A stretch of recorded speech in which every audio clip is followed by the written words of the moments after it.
Condenser mic. Condenser mic activated.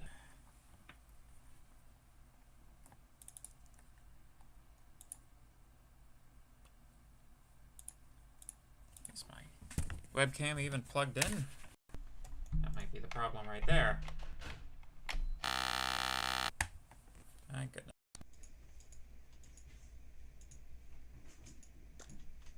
That's my ordinary terrible one. Try this again. There we go.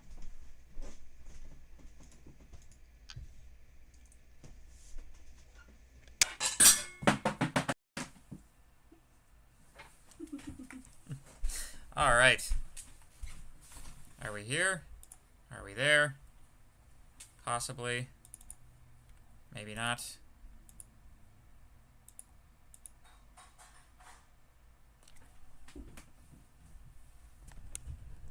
Nope, that's the other one. There we go. All right. Good. Finally. Wonderful. Good morning, fancy meat computers. How are you all doing today? Yeah.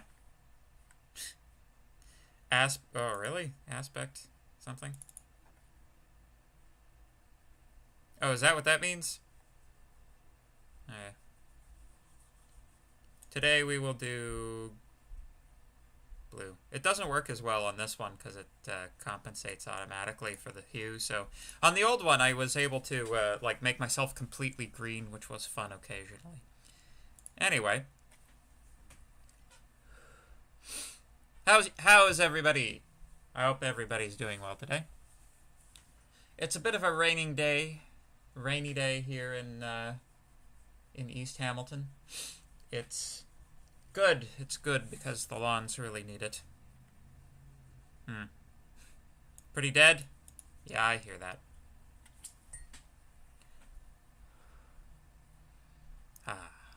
Nothing like a good cup of tea in the morning.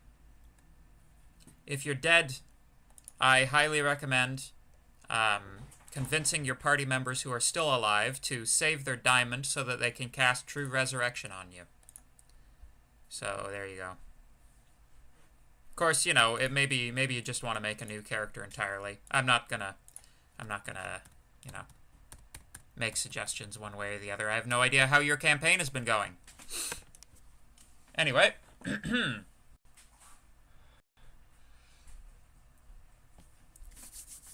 So, I don't think we have any announcements. Oh, that's the thing. Let me get rid of that. There we go. I do not think we have any announcements today. Aside from, oh yeah, no, heck, yes we do. So today's the last week. The last week of this course. Has it not flown by? Isn't that crazy? Absolutely insane as far as I'm concerned.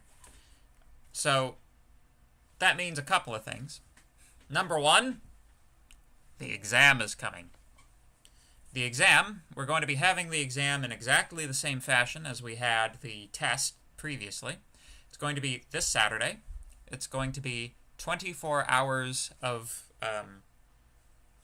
being open. You can take as much or as little time within that 24-hour window as you'd like to write the exam. It is in open book format, so aids are permitted, such as the lecture slides and reference websites like Wikipedia or Stack Overflow or that other one, the Python documentation. You can totally use such aids during the exam. However, of course, please do not contact any person, either in this course or out of this course. Do not post the exam questions on Chegg. If you do, we will know. So please don't do any of that. Do not communicate with your fellow classmates. Such communication is strictly forbidden, and a much more grievous offense on the examination as opposed to the the midterm test. The midterm was only worth 20% of your final grade. The exam is worth 40% of your final grade. And so, you know, just understand the magnitude of what's at stake. I hope that we won't have any issues with academic dishonesty in this one. But anyway, so that's the exam. There are only like 14 people in class today, so you get your questions prioritized. Yeah. Okay. Important point. True resurrection, not regular resurrection. You don't want to come back with an undead status. So, anyway, can you code in SQL and Python, or you do that in the command prompt? Yeah, actually, we're going to be covering that in class today. So, this is good. So that's the exam. This one kind of goes out to everybody who's listening right now, and everybody who's listening at some temporal displacement, shall we say. Whatever degree of temporal displacement. We have course evals. The course evaluations are now open and will be open for this entire week. So evaluate and make a difference. The link is evals.mcmaster.ca/login.php. So if you there shouldn't be much reported just yet because the poll's literally just opened. But essentially, the course evaluations are an extremely, extremely important function of the course feedback process. What happens is when you fill out your evaluation, I receive an anonymized report of what all of your comments were.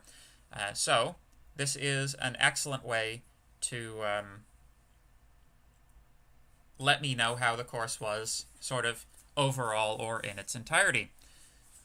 It's, you know, let us know how we did, how we're doing, all that kind of fun stuff. Anything that you thought that was handled well, anything that you thought was handled poorly, I actually do read my evaluations, and I attempt to incrementally improve my courses based on the feedback that I receive. So if you feel this was a good course, let us know. It's kind of, it's also, since I'm working in a sessional capacity, it's also reasonably important for my sort of either continuance or of employment, or my improving the circumstances of my employment, shall we say, you know, if I have any hopes of being hired full-time to do this sort of thing, then, you know, I need people to fill out evaluations, because that data is what they're interested in from a hiring perspective. So anyway, yeah. So please fill out the surveys. I would greatly appreciate it, and I like to share that information that I receive with the TAs who are working that semester as well, so you can also give some feedback for the TAs. Thank you very much. If you choose to fill it out, I would greatly appreciate it. But yeah, let's see if we have any questions. Everybody seems to be cool with the idea of the exam. So, tea is always amazing in the morning. Yes, I agree. Excellent. Brilliant. All right. So,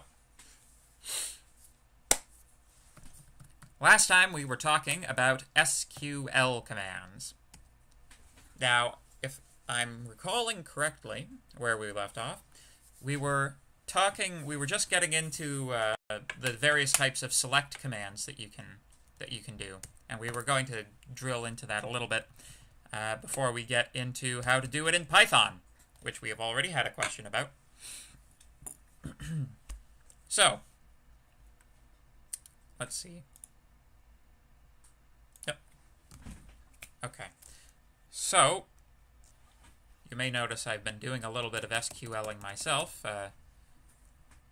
in order to prepare certain things for this class so I don't have to type them in, so that we can... Oh! Actually, before I get to the actual lesson today, I wanted to talk to you guys about a review session. So, my thoughts about having a review session was that we would have a review session in like the last hour and a half of tomorrow's lecture. Right now, the way that we're sitting is certainly we're going to finish SQL today. Probably by the second break we'll be through it. After that, we have machine learning to talk about, which is a whole thing. Machine learning's a pretty beefy subject. If I were to give it full treatment, it would probably take 4 hours to get through. But if you don't mind, I'd like to move through the machine learning material a little bit at a little bit faster a clip, and then use some time at the end for exam review. Any question? Any comments about that? Any special requests or anything like that? Does that sound like a good plan? Give me a thumbs up if you think that's a good plan.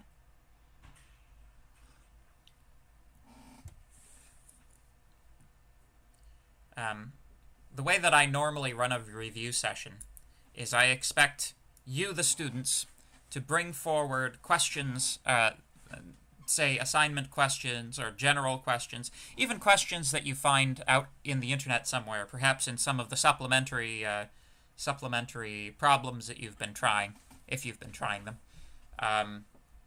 Bring me questions, and I will solve the questions. You can also bring me the names of topics, and I can review topics during this review session. So, it's anything you want having to do with the course. It's just, I like it to be student led, student focused, and student, how do you want to say? I wanted to say instantiated. Student, yeah, you guys should come with the questions. So basically, if you don't come with questions, I'm just going to sit here and stare at my screen for, an hour, and that'll be the way that the course ends, and that'll just be sad. Okie dokie. Alright, we got a mega thumbs up. Ha! I like your enthusiasm. Enthusiasm is a wonderful thing on a Monday morning. So, alright. So, we were talking about viewing things in databases. So, just talking briefly about databases in general. Let's sort of bring back into our minds what a database is and what it's for. So, when we do these sort of small, trite examples in SQLite, it's not obvious why this is advantageous versus something like a spreadsheet. You could do more with a spreadsheet. You could see the entire spreadsheet at one time. You could insert formulas that operate on items in the spreadsheet. Why databases? The answer is, databases are very often used in situations where the number of data points that you have to keep track of is exceptionally large relative to your poor, limited human capacity for understanding numbers. Some databases, it would not be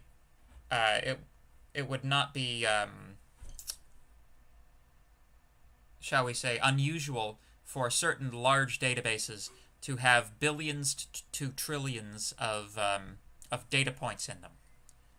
Now,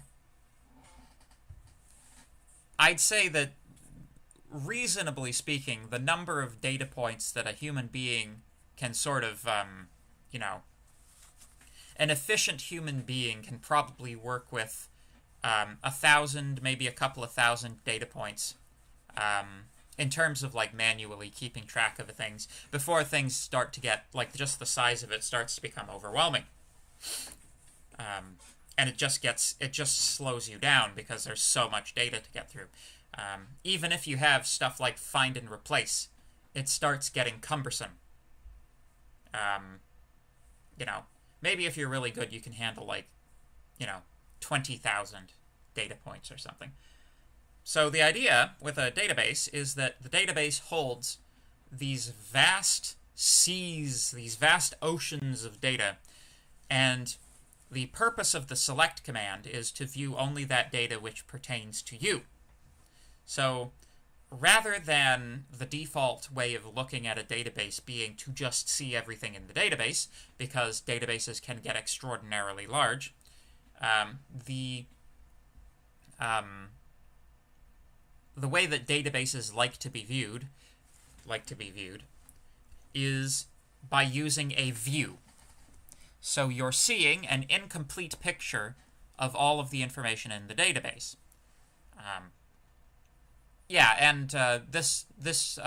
This works not just in terms of the raw number of entries, but you may find with certain databases that the number of fields can become exceptionally large as well. You can have database entries which have, 100 fields in them.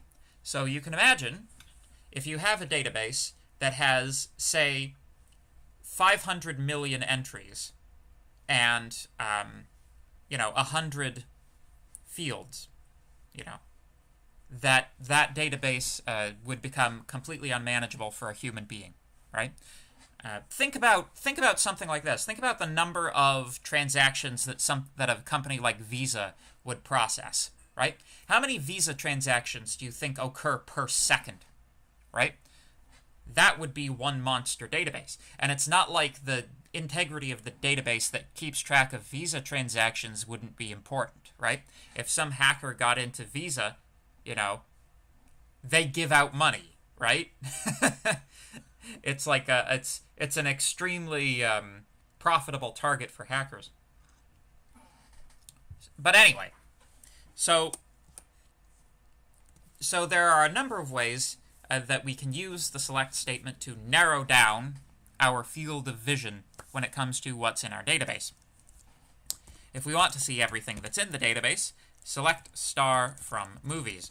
The star character here is your classic wildcard character. It means select all fields from the specified table. If you want to narrow that down, you can select only those fields which you wish to view. So let's say title and rating. No such, title, not title. Title is not title. Other way around. So there, we can restrict our view to only the specified title, or field names. That's useful. We can also, and this is where things start getting really useful, we can also include a where filter. So the correct way to think about this is as a filtering operation, where genre is equal to drama. So there is only one movie in the list that has pure drama as its genre. We can also use fuzzy matching. So fuzzy matching is partial string matching. Instead of using an equal sign, and notice here that SQL uses, SQL can use either a single or a double equal sign to mean equality comparison. If you're used to equality comparison being the double equal sign, then I suggest continuing to use it. So if you use like, what like does is it allows you to insert wildcard characters into the string you're searching for itself. They are represented by this % character. What that wildcard character does is it says any number of characters can be put here. So it can be one character, it can be 1,000,000 characters, it doesn't matter. What that means is we've got drama. This essentially means drama must appear somewhere. Oh, and actually it can also be no characters. The % character can also represent no characters. So the the string drama must appear inside of the string for genre in order for that entry to pass the filter. So in the case of drama romance, that the space romance would be mapped to this second placeholder. The first one would get nothing, and that would be a match. Fantasy drama, if we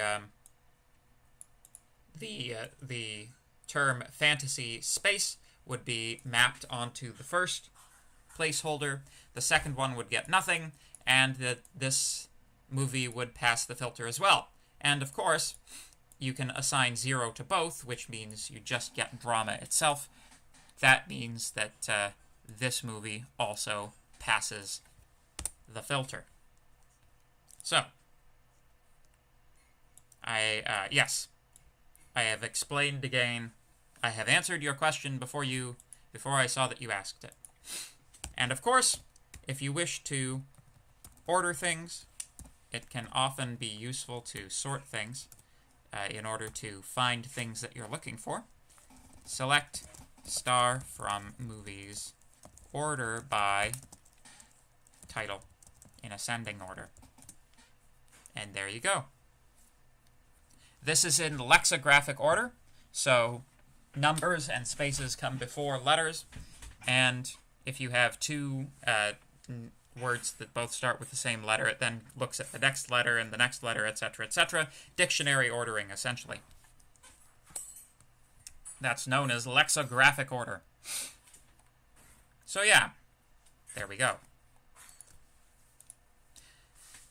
So we can kind of, these commands can be used in combination with each other. You can use an order by statement in combination with either full or partial matching. There's a particular manner in which these commands are constructed. The first thing is, of course, the fields that you want to return, represented by the star. Next, the table you wish to return them from. Select X from Y means select these fields from that table. You then select which rows you wish to select, so to speak. Again, I think the best way to characterize this mentally is to think of it as a filtering operation. You throw everything against the filter, and only those things that pass are end up in the final result. And then you select which order you wish to sort them in, if you wish to sort them. Cool. Is it case sensitive? So things that are in quotes are case sensitive, yes. These commands are not case sensitive, so you don't have to have capital select. You don't have to have capital from or where. You do have to have capital PG, however. I can demonstrate that very quickly. Where rating is equal to PG capitalized. There we go. And where it's equal to PG uncapitalized, we get nothing. So yeah, if it's inside of quotes, it has to be case sensitive. Good question. Good question. So now we're going to talk about how to use this databasing approach in Python itself. So let me just, let's do it in Jupyter. Jupyter notebook database is .ipynb.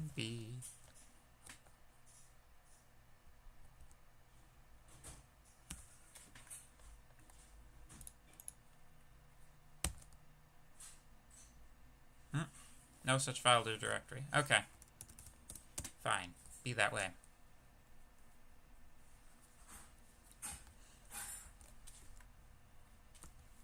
There we go.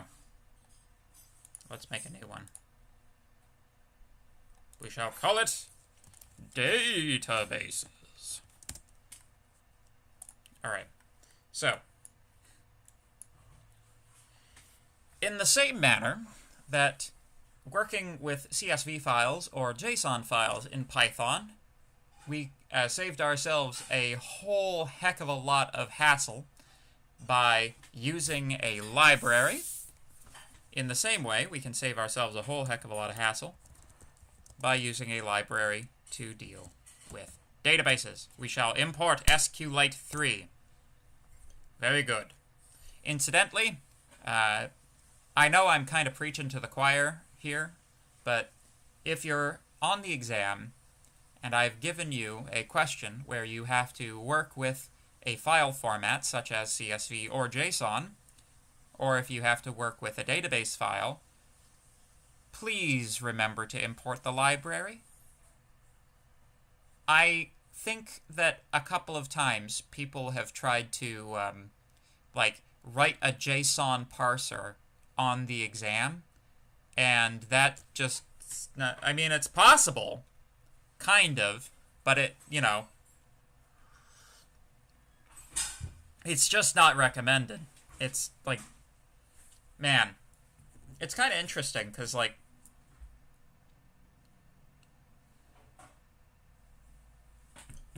with the exams, like, with the take-home exam and the 24-hour writing period, I often get complaints from people because they take, like, a long time within that 24-hour period to write the exam.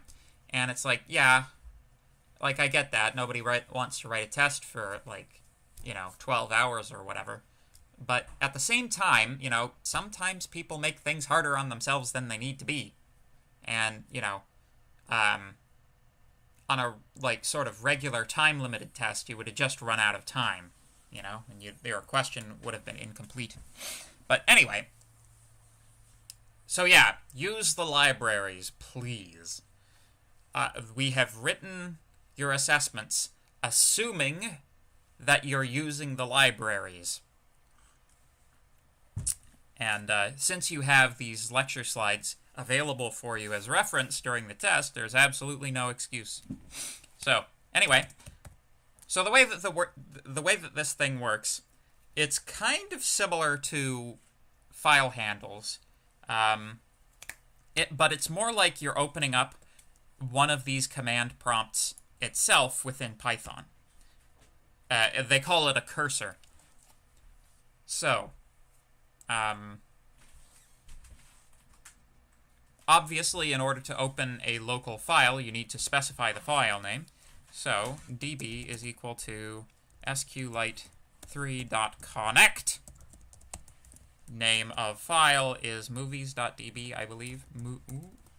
Movies.db. And then you do stuff, and then it's db.close. Just like a file handle. I'm not sure if with statements work for these guys. My inclination is to say that they don't, but I've never tested it. So, now that we're about to work with databases inside of a Python environment, it's important to recognize that there are differences between the Python environment and the database environment. The variable data types are called slightly different things. So in Python, where we would have none types, in SQL that's a null. Ints and integers are the same thing, as you might expect. Reals and floats are the same thing. And text is the same thing as string. Pardon me. The date data type in SQL is also interpreted as a string using this library. It's converted as a string. So if you wanted to go in and, for example, take the dates that exist inside of the database and convert them to date-time objects so that you can use all of the lovely date-time methods on them, it would require strp strp date or time. Whatever that method is that converts a string to a date-time object. That's the one that you would want.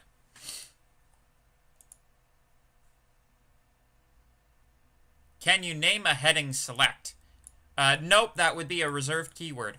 Just like in Python, you can't name a variable if. In SQL, you can't name anything one of the reserved keywords. That's, that's why they call them reserved keywords.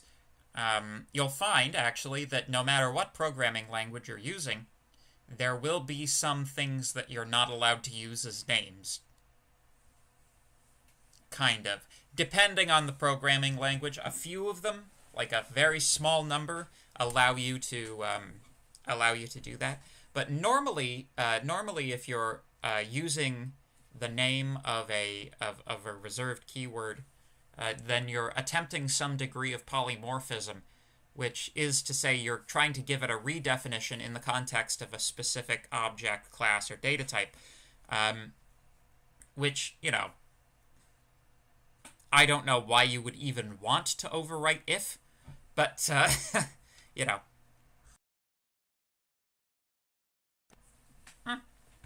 Yeah, like, if you want to give new definitions to how if is handled, that's something that you can do in certain programming languages. But, generally speaking, messing with the reserved keywords is not something you want to do regularly. It's just, you're just much more likely to cause yourself headaches.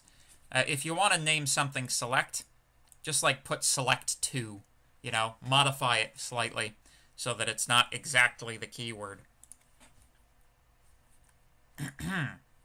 Anyway, so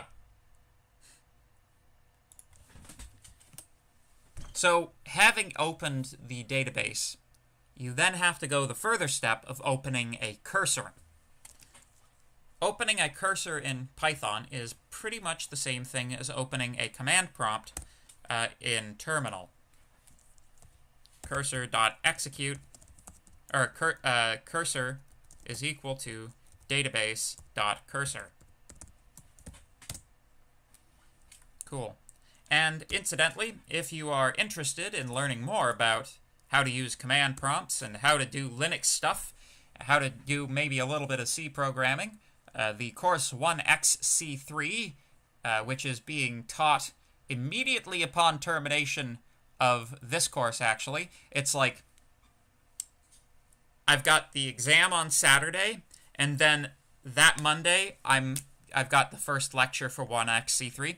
If you're interested in joining me for another course this summer, if you don't have much going on this summer and you'd like to take another course, 1xC3. It's still got space available, and it's gonna have a lot. We're gonna have fun in that course. We're gonna have a lot of fun. It's gonna be super dope. Excellent dope. Anyway, so cursor.execute is the method that you use to send SQL commands to the cursor. Select, for example, select star from movies. So the thing about cursor.execute, the string must be a properly formatted SQL command in all of its, so all of the rules that we've been talking about with respect to SQL commands apply to this string that we give to the cursor to execute. That's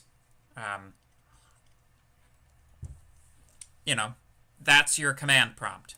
Where I was entering these things in there, you enter them like a string right there in Python. You can also, so cursor, the cursor will acquire some output because the select command requests something be printed.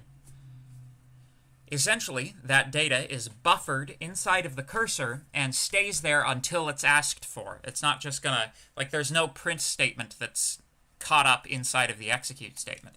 So if we print, that is to say, if we just reroute this buffered output right to standard output, fetch 1 and print, actually, let's put a separator in there. Separator, and then print cursor dot fetch all. If we execute that block, you can see. Oh, incidentally, if you didn't know this shortcut just yet, in Jupyter Notebooks, if you hit Shift Enter, that's the shortcut for executing the block that you're on. It's super, like if you've been going to run each time, you can just do it, Shift Enter, blammo. Anyway, so fetch1 fetches the first element in the database, and fetch all fetches a list of the rest of them. So the rules here are very similar to file I/O. Once you have read one line out, that line will not appear in subsequent read requests. So I can put a few fetch ones in here, and you can see each time I call fetch1, I get the next entry in the database. And fetch all is anything that remains. Camera is frozen. Okay.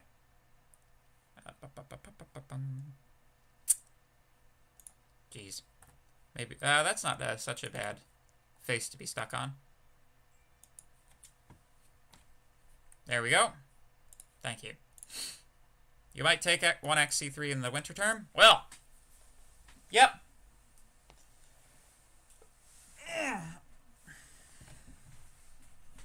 Maybe by the winter we'll, uh-oh.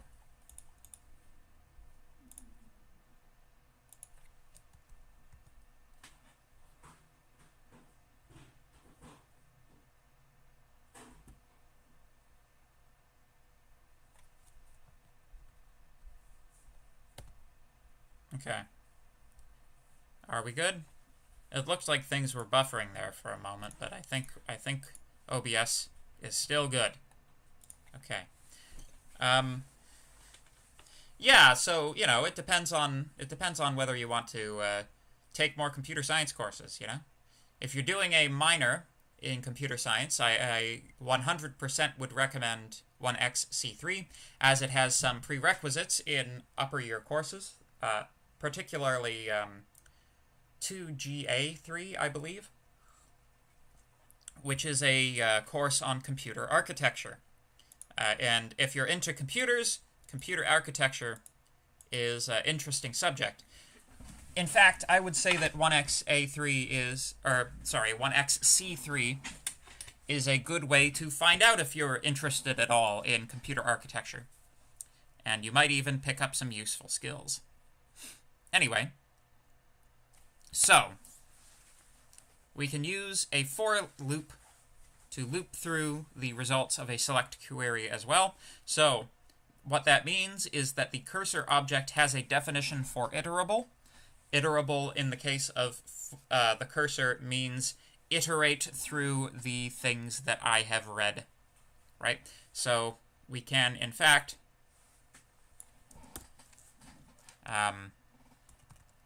capture the output in a variable for row in rows, print row.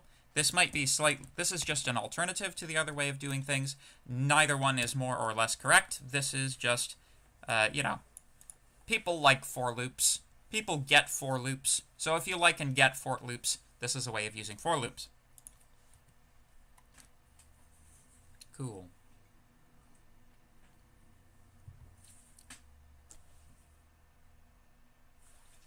If you add this line, db.rowFactory is equal to sqlite3.row, you can, in fact, also, you can have these rows exist like dictionaries.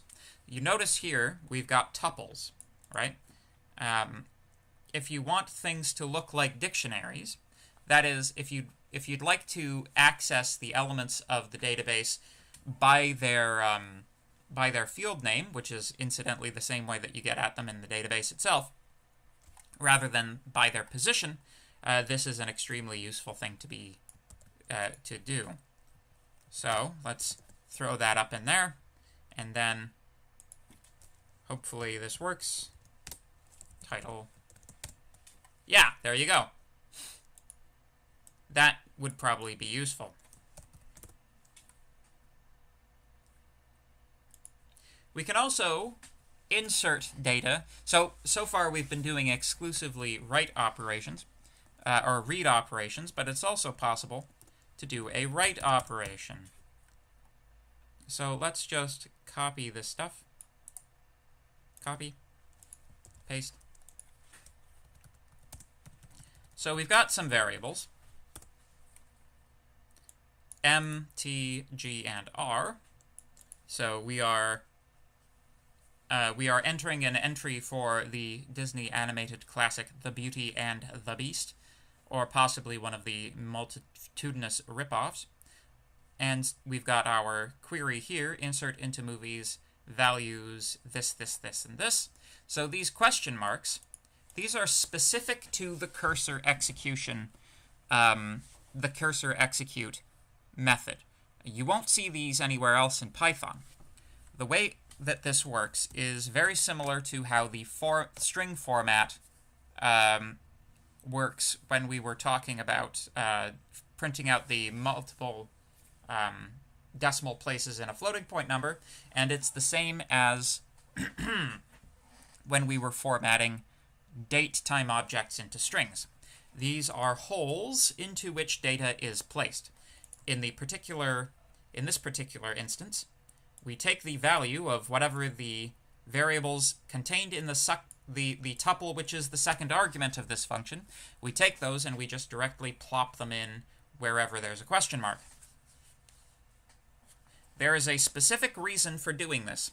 You might say, well, why wouldn't you just do string convert M and insert it with concatenation? We will see why you don't do that. It's a huge security risk, and we'll explain why it's a huge security risk. But this is the way you do that. The next thing that you do is cursor.commit. I think this works. It's either going to be commit or save. Attribute error. Cursor.save. No attribute save. All right.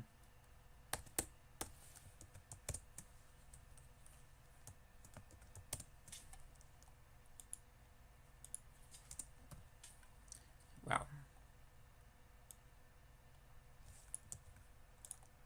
let's just see if it worked. There it is. Of course, the problem is that it's not saving. In order to actually save, that, you need another command. Let me just look that up. Python SQLite 3 save changes.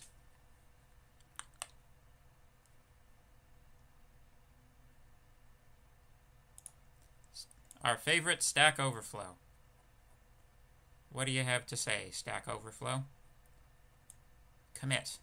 Maybe I only used 1M or something. Cursor.commit.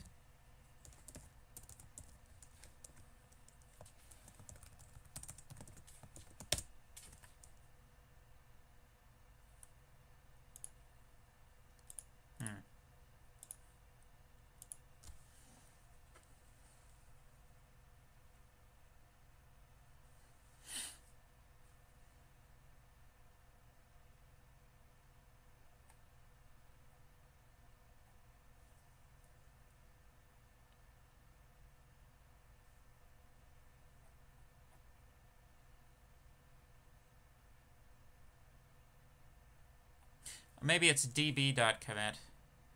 Wait a second. Yeah, okay. I'm trying to commit the cursor when I should be committing the database.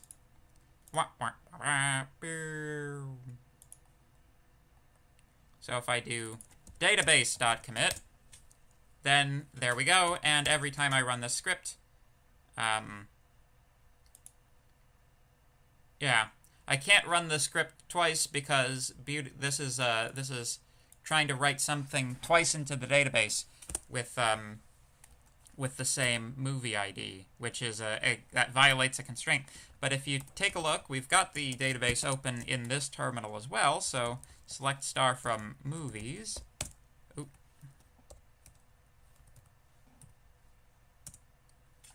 You can see that Beauty and the Beast is visible here as well, despite the fact that we haven't closed and reopened the file. Let me see. Can I explain how the cursor works? Yeah, so the cursor is exactly the same as this guy right here, right? You send it commands. It executes those. It's like you can think of it like a middleman. Okay, think of it like a middleman between the database itself and you, the user, or your script, which would be your script would be the user of the database in this case. You send the cursor a command. The cursor sends that to the database, right? It queues it up and sends it to the database when the database is ready to receive it. The database can send results back to the cursor. The cursor will hold on to those results until the Python program asks for them. So it will buffer the results until those results are requested. But otherwise, you can think of it in the same way as this command prompt. This command prompt operates the same as it operates in the same way as the cursor in Python, except the input is wired to standard input, and the output is immediately dumped into standard output. Yeah. So, there we go. Cool. So, let's talk about relationships. It's like last time we were talking about dates and how to get them, and now we're talking about relationships. What's going on in this classroom? Wah, wah. Ha, ha. So, suppose we want to do something a little more complicated. Let's suppose we want to keep track of which customer rented what video. We need to A, add a table to keep track of each customer, and B, add a table to keep track of the rentals. A rental being a relationship between a customer and a movie. So, I have taken the liberty of adding in a customer table before class started. Select star from customers. So, it starts right here. So we've got John Bland, Sally Boring, Steve Uninteresting, an actual badger, 3 badgers in a trench coat, and a man pretending to be a badger, all with various addresses and customer IDs. So let's also create a table for rentals. We shall say that, yes, let's create a table rentals. It will have a customer ID, which is an integer and required. It will have a movie ID, integer required. A date rented,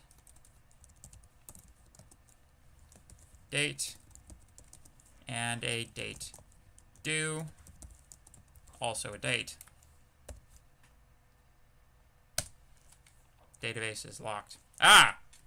It has to be closed.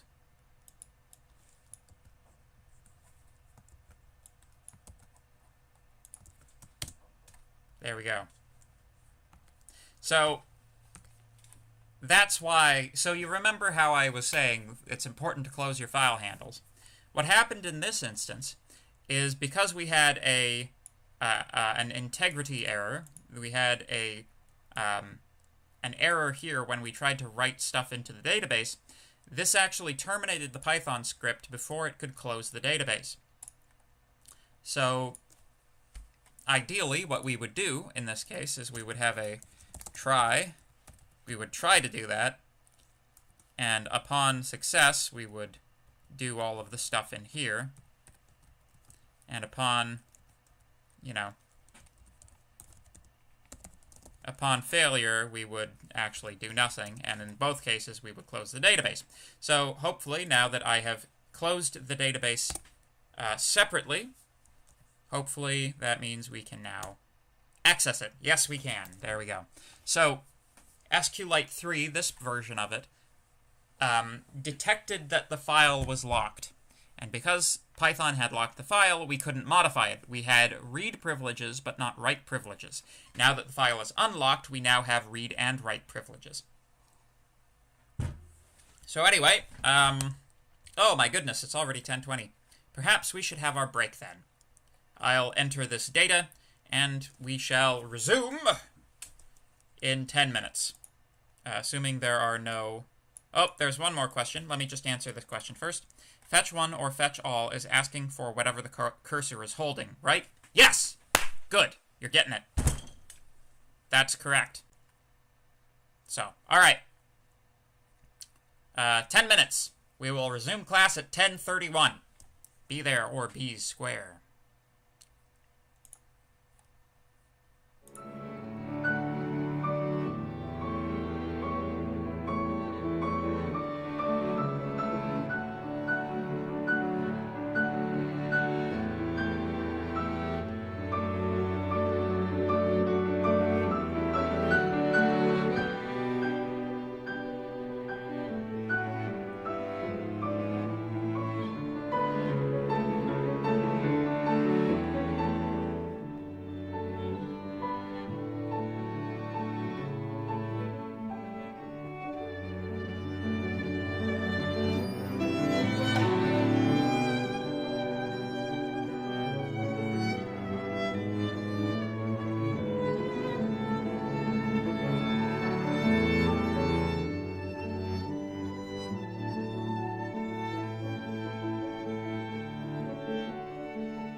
Welcome back. Hope you all had a good break.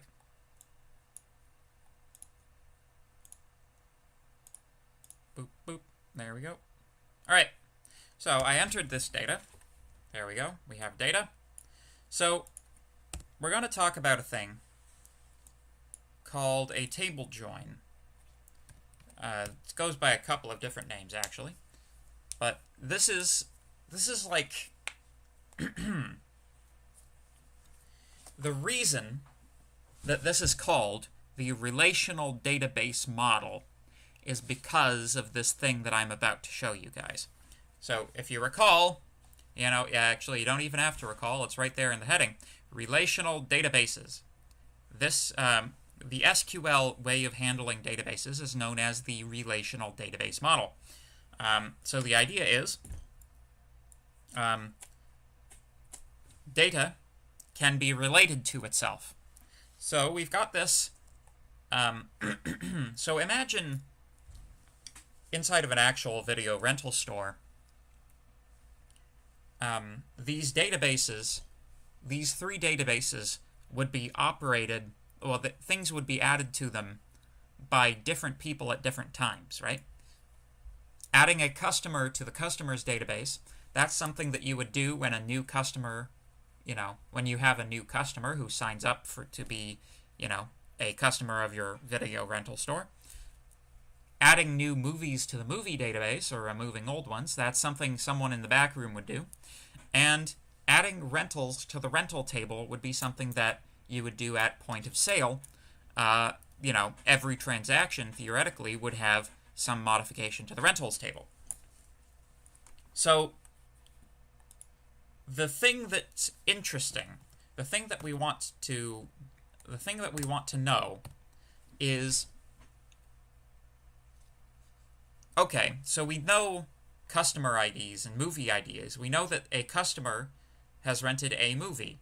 But what if we wanted to see which customer has what movie? The ID numbers aren't very useful because they need to be cross-referenced with the original tables, right? So what we can do is we can cross-reference, we can do the cross-referencing using SQL. If we do a select on the rentals table, we only get the customer ID and not the customer's name, and only the movie ID and not movie name.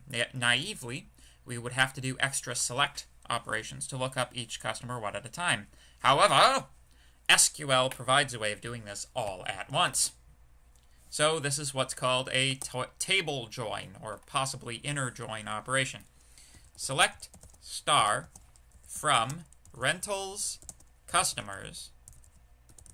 Aha! See, we can specify multiple tables where customers.customer ID is equal to rentals.customer ID. And there you go. So we can see that 2 rentals correspond to an actual badger, and one of these rentals is by 3 badgers in a trench coat. So how does this work exactly? Well, when you select from multiple tables, let's say movies and rentals, what it actually does is it generates all the possible combinations of every entry in both of these tables. That's a lot of entries. So you can see for Casablanca, we've got the 3 possible rentals represented. For Back to the Future, the 3 possible rentals represented, etc., etc., etc., all on down the line. That's why, in order to see the information more clearly, it is necessary to include the filter. The filter operation, table name dot field name is equal to the other table name dot the same field. What that does is it constrains this view to only those entries where the customer ID or the movie ID matches. So if I modify this with where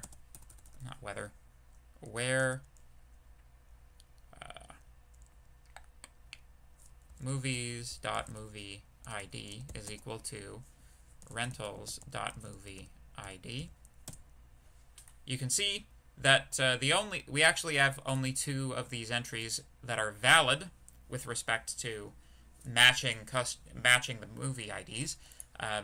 Only 2 of these are actually valid, and that's because one of these movie IDs on the list doesn't actually appear in the movies database. So there we go. We can extend this with the customer's table as well, where movies.movieid equals rentals.movieid and customers.customer ID is equal to rentals, not retinals,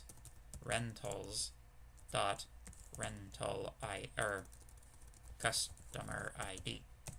There we go. So now we get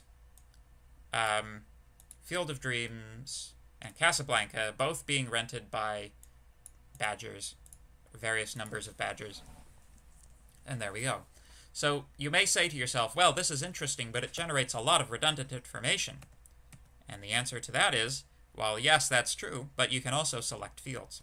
So movies.title, customers.name, and rentals dot date due.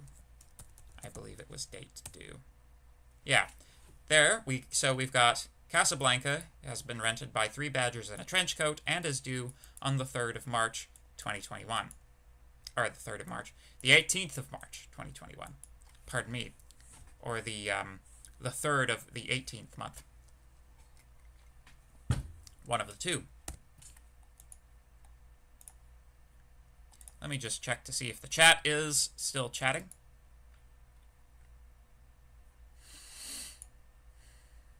Yep. Good. So.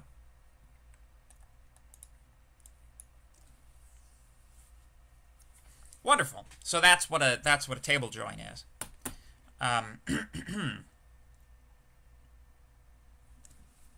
Cool. The result is as if we had a single table with the rows from each table joined together when they match on the customer field. This is also called a join operation or an inner join. So, yes. So I've demonstrated all that. Hopefully there are no questions about that. If you have any questions, pop those into the chat now, and but we're going to keep moving. So the next section, we're going to talk about some miscellaneous operations that are necessary for working with the databases. Working with databases in a practical sense. So, update. We can update the fields in one or more rows using an update command. You must specify the fields that should be changed, the table that it must be changed in, and where that change should be applied. So, it's very, very, very, very, very important that you include a filtering statement when you're updating things, because if you don't, every single update will have, or every single entry will have this update applied to it. So, if, for example, select star from movies, let's say just see movie, oop, no, there we go. Let's say we notice we forgot the name for 103. So update movies set title equal to Monsters Incorporated, where movie ID is equal to 103. And you can see 103 has had the missing information added. We have overwritten the null value that was previously occupying it. So, this is good. The problem, however, let me show you what happens if you forget to include the where clause. So let's say update movies set genre equal to R for pirate movie.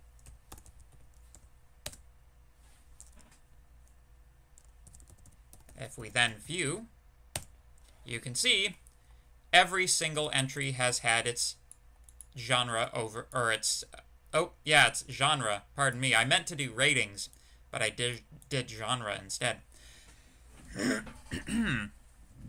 And this is irreversible because the some database management systems have an undo function, and some of them don't. This is one of the ones that don't. So this change is permanent.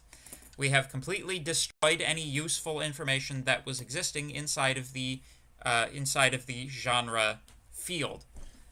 So that's a destructive operation, shall we say. You have to be careful. If you omit the where condition, the update applies to every row in the table. There is no undo with SQL databases.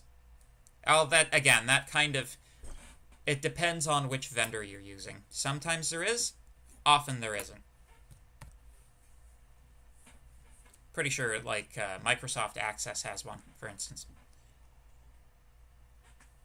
If you wish to delete an entry, you can delete one or more rows using a delete command.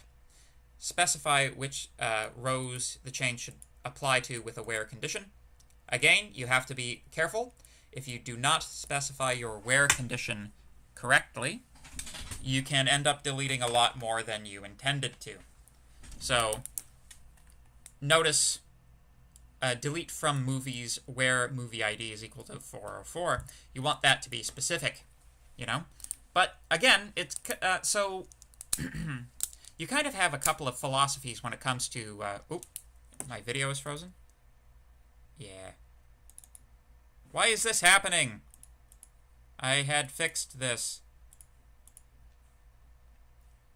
I had fixed this. Why is this happening to me? Thank you. Are we still running here? Yeah, okay. All right. So, again, you just have to be careful. You have programming languages that try to protect you from your own stupidity.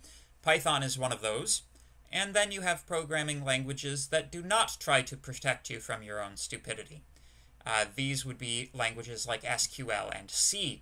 Generally speaking, the older the programming language is, the less of your own stupidity it protects you from. This is also true of the Linux operating system, as opposed to Windows operating systems, or even Macintosh operating systems. Windows and Mac try to focus on being useful to the common man, whereas Linux knows who its audience is. Linux knows that the only people using Linux are computer nerds, and therefore it's not an operating system that patronizes you. You can, if you want, destroy everything with 5 characters. Everything in Linux. And I wouldn't recommend doing it. Is it? RM space star space -R. Yeah, no, that's 7 characters, pardon me. But yeah, you can delete everything, including your operating system, in 7 characters in the right place in a Linux computer. Although you'd probably have to invoke sudo permissions, so that's another 5, plus however long your password is. Anyway, you get the idea.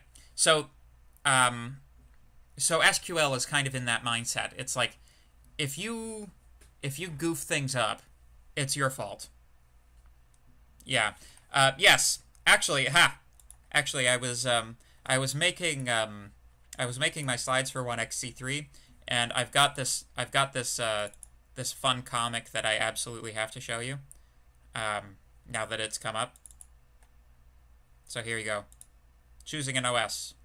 Do you fear technology? Yes. Is your daddy rich? Yes. Apple. No. Chrome. Do you fear technology? No. Do you care about freedom or privacy? No. Windows. Yes. Do you have a life? Ubuntu, Debian, or Fedora? No. Arch Linux Gen 2, and I'm not even sure what that one is. But yeah.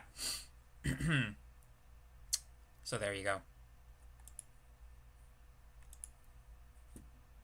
Yeah. Linux is the best operating system because it's, it doesn't treat you like a child. So why? Why would it be that, why would it be that the computer doesn't consider it necessary to protect you from your own stupidity? It's not just because it assumes you're not stupid, or that you're capable, that you're enough of a grown-up to deal with the consequences of your own stupidity. It's also because the things that they have to do to make it so that you are protected from your own stupidity, that also gets in the way if you... It lowers the skill cap with respect to computer operation. So, you can do things really fast and extremely you can do some very, very powerful things with root access.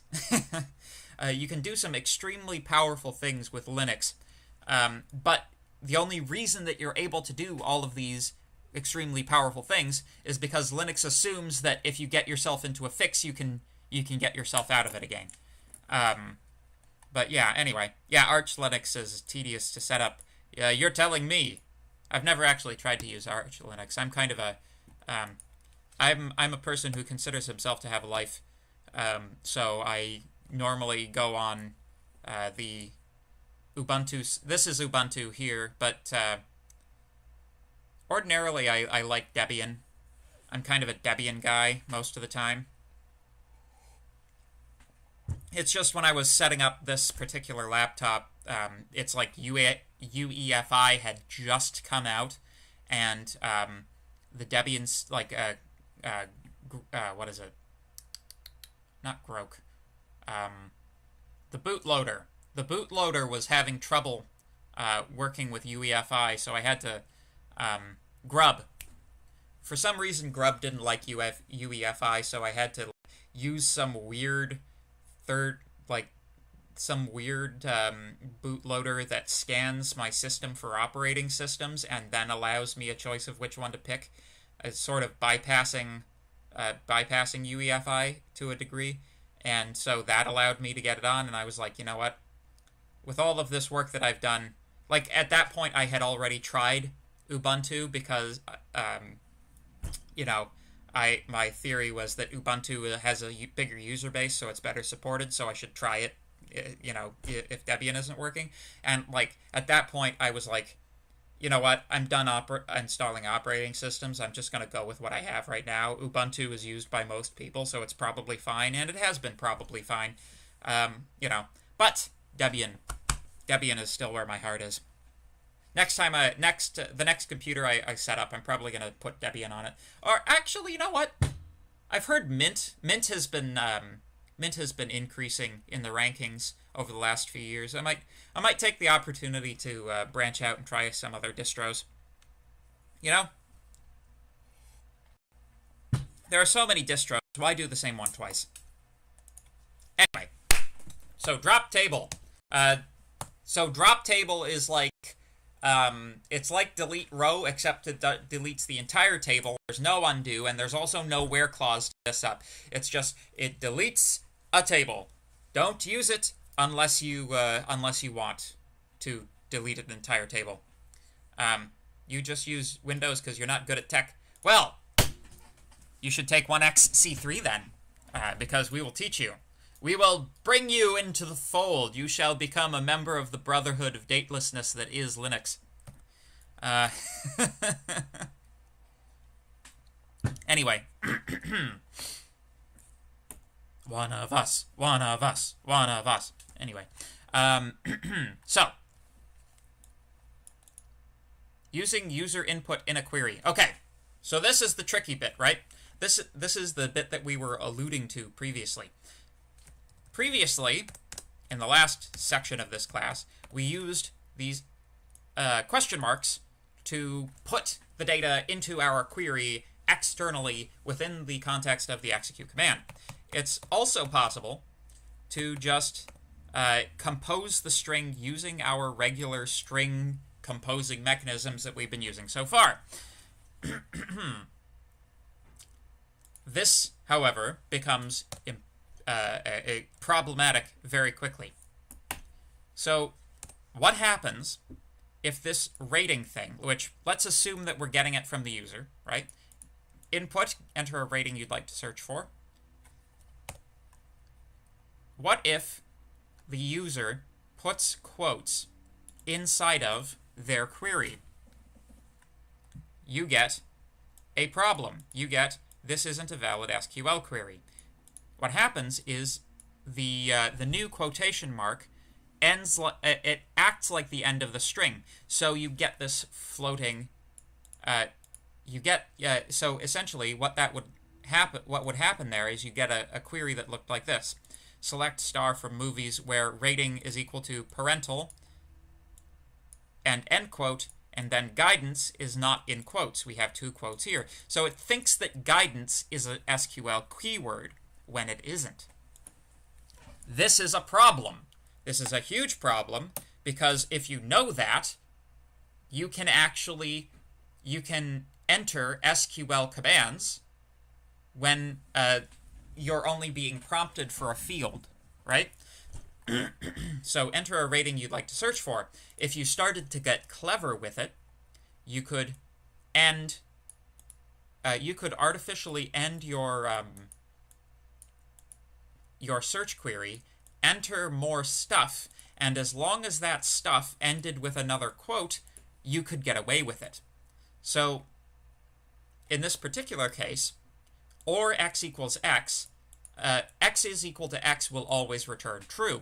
So what this will do is it will return the entire contents of the table, including any protected data. any data that you tried to hide from the people who are trying to view stuff, that would also be shown. So this is a way of hacking the database. That's right, folks, we're getting into hacking the database. So essentially what your SQL, this is what your SQL query would end up looking like. We've got where rating is equal to PG or X is equal to X. So that's a problem. So the reason that we use the question marks is because it prevents this from happening. The execute command has a bunch of built-in checks to make sure that nobody's trying to hack the database. This is called an Sql Injection Attack. When user input is mixed into a query string like this, applications become vulnerable to an Sql Injection Attack. This occurs when the attacker injects their own SQL commands as a string that accidentally gets executed by the database. This can be used for a lot of things. It can be used to see more data than is intended. It can trick login checks and gain access without knowing passwords. It can be used to access data from other tables using join commands, and it can even be used to modify or delete data. So, guess where usernames and passwords are typically stored? SQL databases. Guess where banking information is typically stored? SQL databases. Getting into an SQL database and being able to view all kinds of data from it that you're not supposed to be allowed to see, that is, how you hear sometimes in the news about quote-unquote data breaches, I think there was a famous one a number of years ago where like PlayStation got hacked and like a bunch of people's PlayStation accounts had like interesting charges put on them and stuff like that. They're just a huge data breach. That was an SQL injection attack. Normally, when they say data loss or data breach, a successful SQL injection attack was the cause. So, yes. So, let's consider the following query. PG and then the end statement. The semicolon, which terminates a statement. Then, delete from movies where X is equal to X. Again, ending with our... We have to formulate it so that it's still syntactically valid. But yeah, there was a recent Facebook data breach. Well, okay, I'm not sure if Facebook uses SQL. It might be that they are using a JSON-based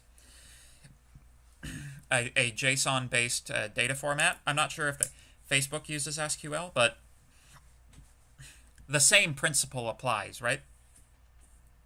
So this ends up formatting a query like select star from movies where rating is equal to PG, then delete from movies where X is equal to X.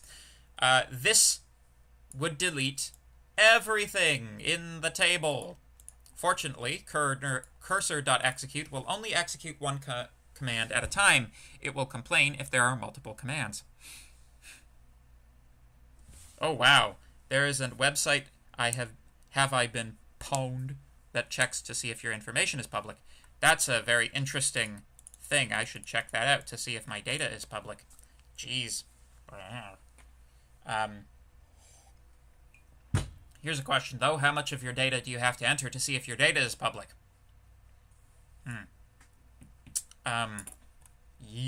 Yeah, it can get quite serious. Like a few years back, it was the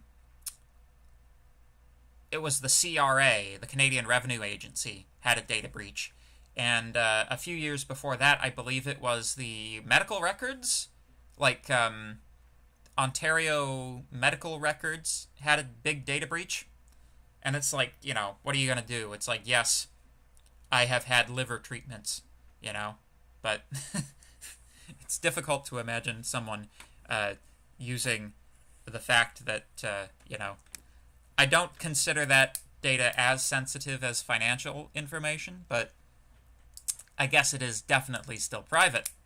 But yeah, so cursor.execute will only execute one command at a time. So this attack would fail because of the manner in which we are calling it, the manner in which we're sending it to the database.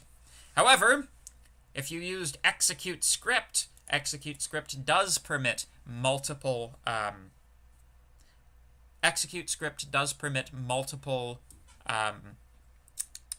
data, multiple SQL statements to be executed in one line. So if you also, just so you know, the comment character in SQL is double dash. So double dash is a comment. This is a comment. And you can enter comments right into the command prompt, which means you don't even have to worry about the rest of it being syntactically correct. You can just comment out whatever the rest of the command was. And then you can do whatever you want. Drop table movies, for instance. The only thing is you need to know what the table's name is, right? But that's where a clever hacker could probably guess, you know. Yep. So yeah, this is a big problem. This is an XKCD cartoon that is, oh, have I been zucked to see if your information is in the Facebook data breach? Oof! So this is good information.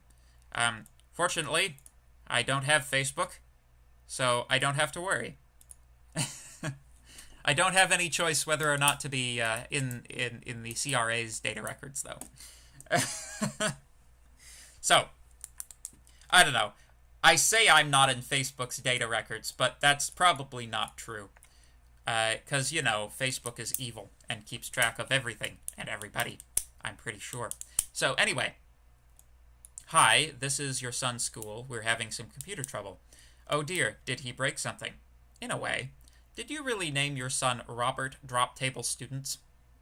Oh yes, Little Bobby Tables we call him. Well, we've lost this year's student records. I hope you're happy.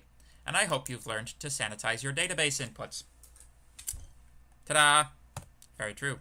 So, Sql Injection Attacks are the #1 security threat to web applications, according to the Open Web Applications Security Project. Many large-scale breaches are due to SQL injection attacks. For example, Yahoo lost 500,000 login credentials in 2012 using a join-based SQL injection attack. There's a lot of them that are listed on Wikipedia, actually, and it's kind of an interesting list. Copy. Paste. No. Paste. There we go. No? Not file. http://s:// There we go. So, yes. Examples of injection attacks. So, let's scroll down. 2020, an SQL injection attack was used to access information on the romantic interests of many Stanford students as a result of insecure data sanitization standards on the part of Link, a startup founded on campus by an undergraduate. And in early 2021, 70 gigabytes of data was exfiltrated. Malware or malicious actor carries out unauthorized transfer from the website Gab through SQL Injection Attack. So, yes.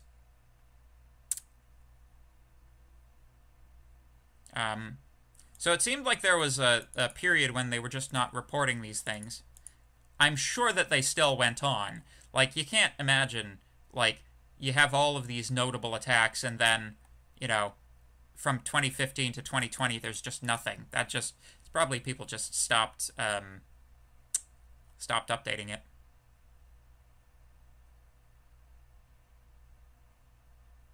Burp. Yep, so there you go. Anyway, so there you go. SQL. In order to avoid being attacked, you can sanitize user inputs by filtering out single and double quotation marks and other prohibited characters. This can be unreliable. A better approach is to construct SQL queries by using special programming language features that safely insert user inputs. So you got two options. You can either try to out-hack the hackers, or you can rely on the people who wrote the library to out-hack the hackers. But yeah, just,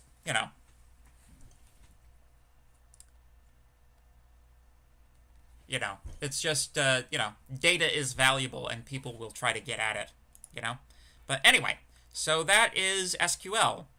Congratulations, we made it through topic 11, which is our final topic, which is testable for the exam. Generally speaking, I do not test machine learning on the exam because it's just really late in the semester, and that just seems like a dick move, so I don't do it most of the time. So anyway, are there any questions pertaining to the subject of SQL at all? If not, we will move right along. Give me a thumbs up if you're good. Man, we really the number of concurrent viewers today. I tell ya, peaking at 22. The brave, the proud, the 22. Can your Python code get hacked? So it largely depends on whether it's requiring information, right? In order for something to get hacked, it requires a couple of things, right? It requires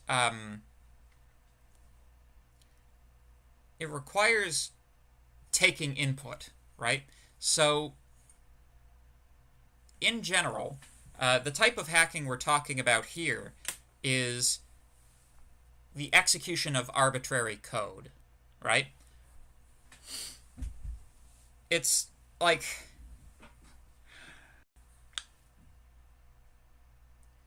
you can get Python to execute other programs. Absolutely. However, like, I want to say something like, unless your program is already set up to, unless it already contains statements which execute, compile and execute, ideally, other pieces of code, it's unlikely that code would, there would be an opportunity for somebody to inject their own code into your code, right? I mean, you can get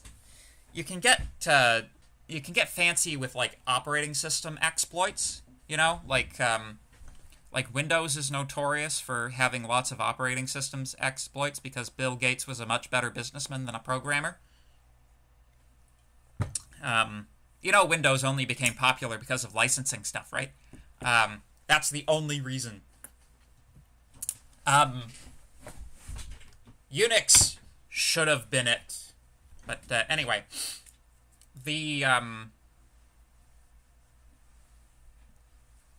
so in order for somebody to execute their own Python code within your Python code would have to, like, go out looking for other code to execute, and somebody would have to put their code where your code was looking for it. Something like that. But, anything's possible. Certainly. Generally speaking, there's kind of a why bother aspect of it. Like, nobody's going to worry too much about hacking something that doesn't have some sort of payout unless they're just doing it recreationally. But, then there's also the issue of malware. Oh, game hacks. Okay, well, the term hack as applied to a video game kind of has a bit of a broader, it has a broader implication than just than the type of hacking we were talking about here, SQL, and like code injection attacks, right? When you're talking about hacking in video games, you could be like interfering with. Oh, did my thing just go again? No, we're good. Okay. You can talk about things like intercepting network packets, altering the contents of network packets, and thereby cheating at a networked video game. That's possible. Most of the time when people say hacking a game, what they mean is exploitation of bugs. You know, like the types of hacks that you see when somebody's speedrunning Mega Man or something like that. This you know, that type of hack, that's not, I wouldn't consider, like, that's certainly not code injection. That's just putting the game into a into an unstable state that it's like people who are hacking video games are looking for bugs that can be exploited for their benefit, right? You know, you'll find tons of bugs. Every once in a while, a bug will, like, allow you to glitch through to, like, the next level or something, and then that's one that gets incorporated into speedrunning. Although, there are some video games where it is possible to actually perform arbitrary code executions. Most famously and notably, the original Pokemon games, Pokemon Red and Blue, it's possible to set up your inventory in that game as, like, if you understand the ones and zeros that Mega Man, yeah, Mega Man's fun. If you understand, like, the binary code that the inventory system in the Pokemon game uses, and if you understand the binary code of the operations, like the machine code operations that are being executed by the CPU of the Game Boy, it is possible to program using inventory items, right? You can arrange your inventory so that the series of ones and zeros constitutes a program that so you can arrange your inventory so that it codes arbitrary programming code, right? So that's one. That's step one of that process. And of course, the reason that we know about all this about the Pokemon games is that the Pokemon games are, like, have been, for whatever reason, intensely studied. Like with, you know, there are various emulation tools that you can use to view the data that's going on in the various registers inside the CPU. So people have studied this game intensely, and it turns out it's Pokemon, like the original Pokemon games, are kind of this perfect balance point between a game that everybody knows, loves, and is interested in, and a game that's still simple enough to be able to do this with, right? Because it's operating on some very, very, very simple hardware.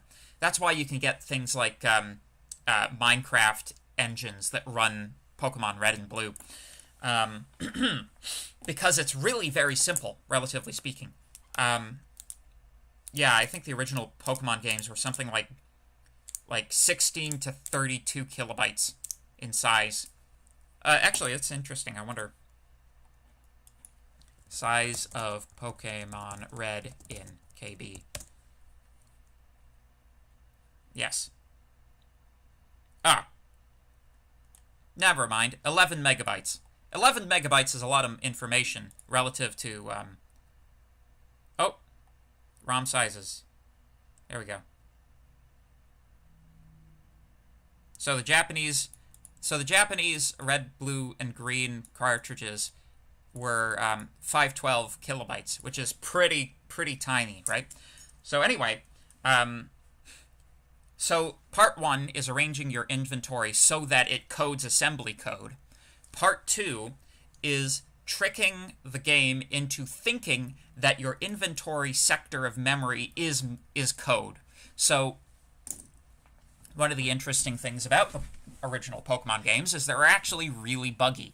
And part of the reason they're very, very buggy is because they had to, like, it was a super, super difficult job to get those games to fit on the cartridge. So they were, like, if something didn't fit, they were chopping code up real tiny to get, like, that's why in the original Pokemon games, if you look, the sprites of the back of the Pokemon are, like, all, like, fuzzy pixels. Like, the pixels are occupying, like, each pixel is, like, 4 actual pixels on the Game Boy. And the reason for that is that that meant that they could fit 4 Pokemon back sprites in the size of 1 Pokemon sprite, right? Which meant that they could save all of that data and compress it down that far. And I guess they figured the back sprites weren't as important as the front sprites. But anyway, you know, relative to a game like Dragon Quest, it was kind of amazing they even had back sprites to begin with. But anyway, so there's something you can do where, like, if you fly to the Safari Zone and like with something, you can trick the game into reading the player's inventory as if it were programming code, and then you can basically execute arbitrary code on the Pokemon game, which means, you know, whatever goal that you want to accomplish, you can do it almost instantaneously, right? If you want to win the game, beat the game, without having to fight the champion or do anything like that, you can just warp to the room where you win the game, and then you can win the game. I think you don't even have to, like, physically go into the room. You can just warp to the, you can just have it roll the credits, you know? You could just, you know, execute command credit roll, and then you can just do it. But anyway, but yeah, so hacking is like one of those terms that accumulates a lot of detritus, and it doesn't mean anything consistently. Like, all of these people who were, they now, I think, refer to them more as makers, quote-unquote, than hackers, but these people who, like, make little robots and, like, 3D printers and stuff like that, they originally called themselves hackers. They would hack together little robots. Which I thought from the beginning was a misappropriation of the term hacker. I think maker is, like, too vague a term to be useful, frankly. You know, why can't you just say, oh yeah, I like 3D printers, I like doing 3D printing, you know? Use more syllables! Anyway. So, I managed to kill 10 minutes with that rant, so why don't we come back to machine learning after the break. 11:27. See you there.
welcome back.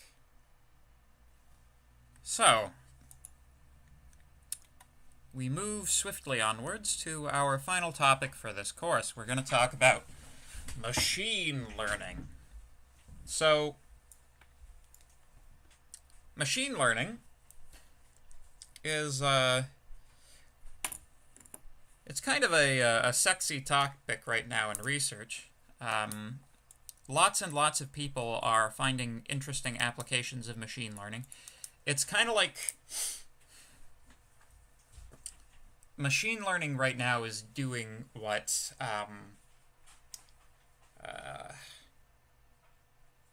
like the development of programming did in like the 80s and 90s to research. Like everybody is trying to get in on it. Everybody's like, "Ooh, what are the new applications we can open up with machine learning?"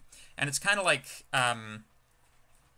you know, well, anyway, you just see a lot of papers on machine learning or applications of machine learning. Applying a machine learning algorithm to some problem is a paper, or possibly even, you know, a master's thesis or something. So this is definitely a topic of interest, probably a topic of interest for a number of people in the class right now. So we're going to talk about it. We're going to talk about what it is. We're going to talk about what it isn't. And we're going to go over some details about how you might go about implementing a machine learning algorithm. So, what in the name of all that's holy is a machine learning algorithm? Machine learning is a computer system whose performance on a particular task improves as it gains experience. Alternatively, machine learning involves observing a set of examples, the training data, and then attempting to conclude something that generalizes the data. Many statistical methods are an example of machine learning. For example, linear regression. So we've had this thing called statistics for quite some time as human beings. I would say that we still have not learned our lesson with statistics, which is that they are not as reliable as you might think, unless extremely rigorously applied, almost inhumanly rigorously applied. So you should always take with a grain of salt any statistics that anybody shows you. In general, statistics are used. Statistics are used quite frequently propagandistically for various people with various agendas will trot out various statistics which seem to support, whatever point they're trying to make. But of course, you should never, ever trust statistics in the course of an argument that you haven't seen the source for, because very often you'll find that, the data has been tampered with or, gerrymandered in some manner, or, it's very, very difficult to get good statistics, and statistics which we can base, things like public policy on. So you should always, always, always be wary of statistics. There's a famous saying that there are lies, damned lies, and statistics. So, But anyway, professors' rant about the uselessness of statistics aside, statistics are simply a manner of mathematical analysis, right? All of the things that are true about what makes a statistical conclusion good are also applicable when you're talking about machine learning. The more data points that you are able to feed into a machine learning algorithm, the better the results that you'll get from that algorithm. So the sample size problem. And results are only applicable within certain tolerances. And correlation does not imply causation. So anyway, that's essentially, machine learning essentially boils down to statistical analysis over large data sets. various types of statistical analysis, you know. Like, you guys thus far in your mathematical careers are likely to have seen, you know, the standard ones, like mean, median, mode, standard deviation, that sort of thing. You may have gotten into probability distributions, normal distributions, you know, that sort of thing. This is, you know, we're going to be talking about means of statistical analysis that are outside of the norm, but, you know, this is fine. This is good. So, there are a couple of different types of machine learning. Number one, you've got supervised learning. Number two, you've got unsupervised learning. The thing that distinguishes supervised from unsupervised learning is the presence of human information to decide what category to apply to something. A lot of machine learning is categorization.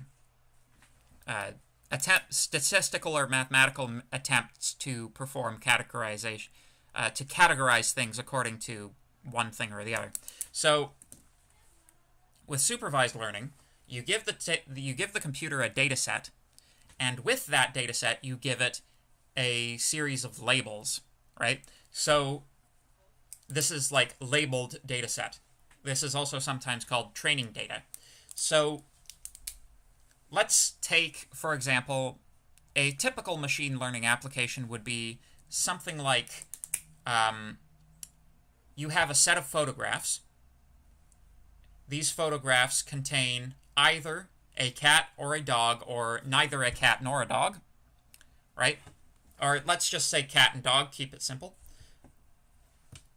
You want to train a machine learning algorithm to be able to recognize whether the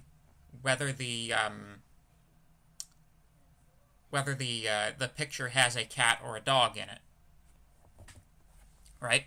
So what you do is you give these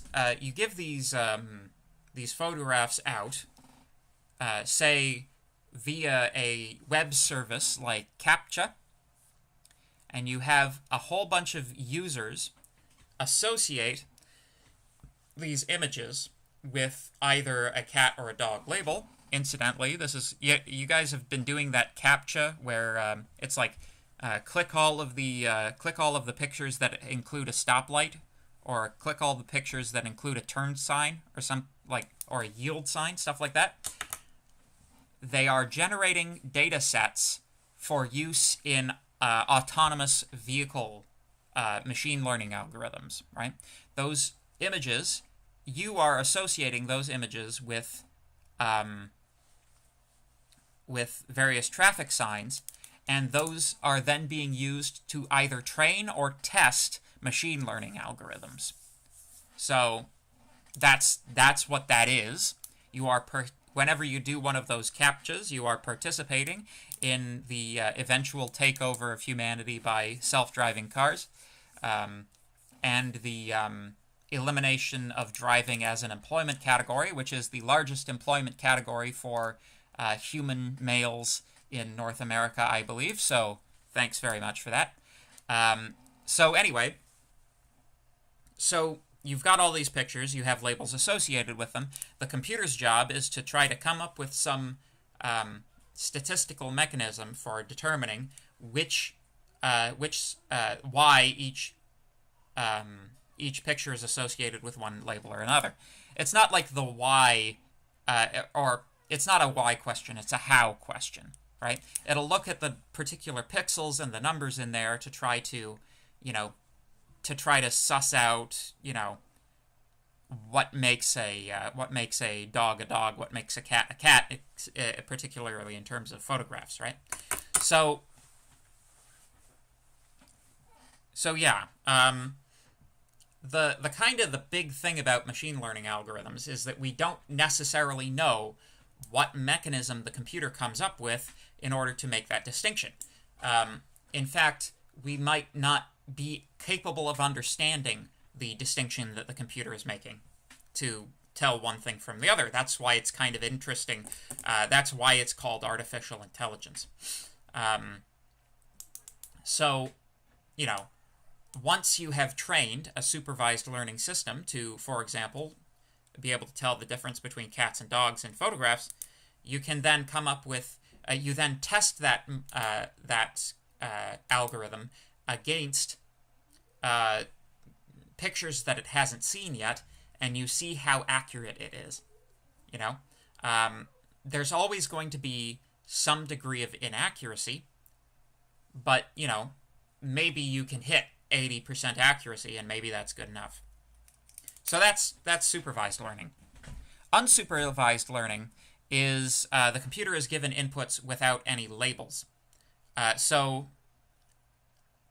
generally speaking, the computer will still be given a goal, right? It's not like the computer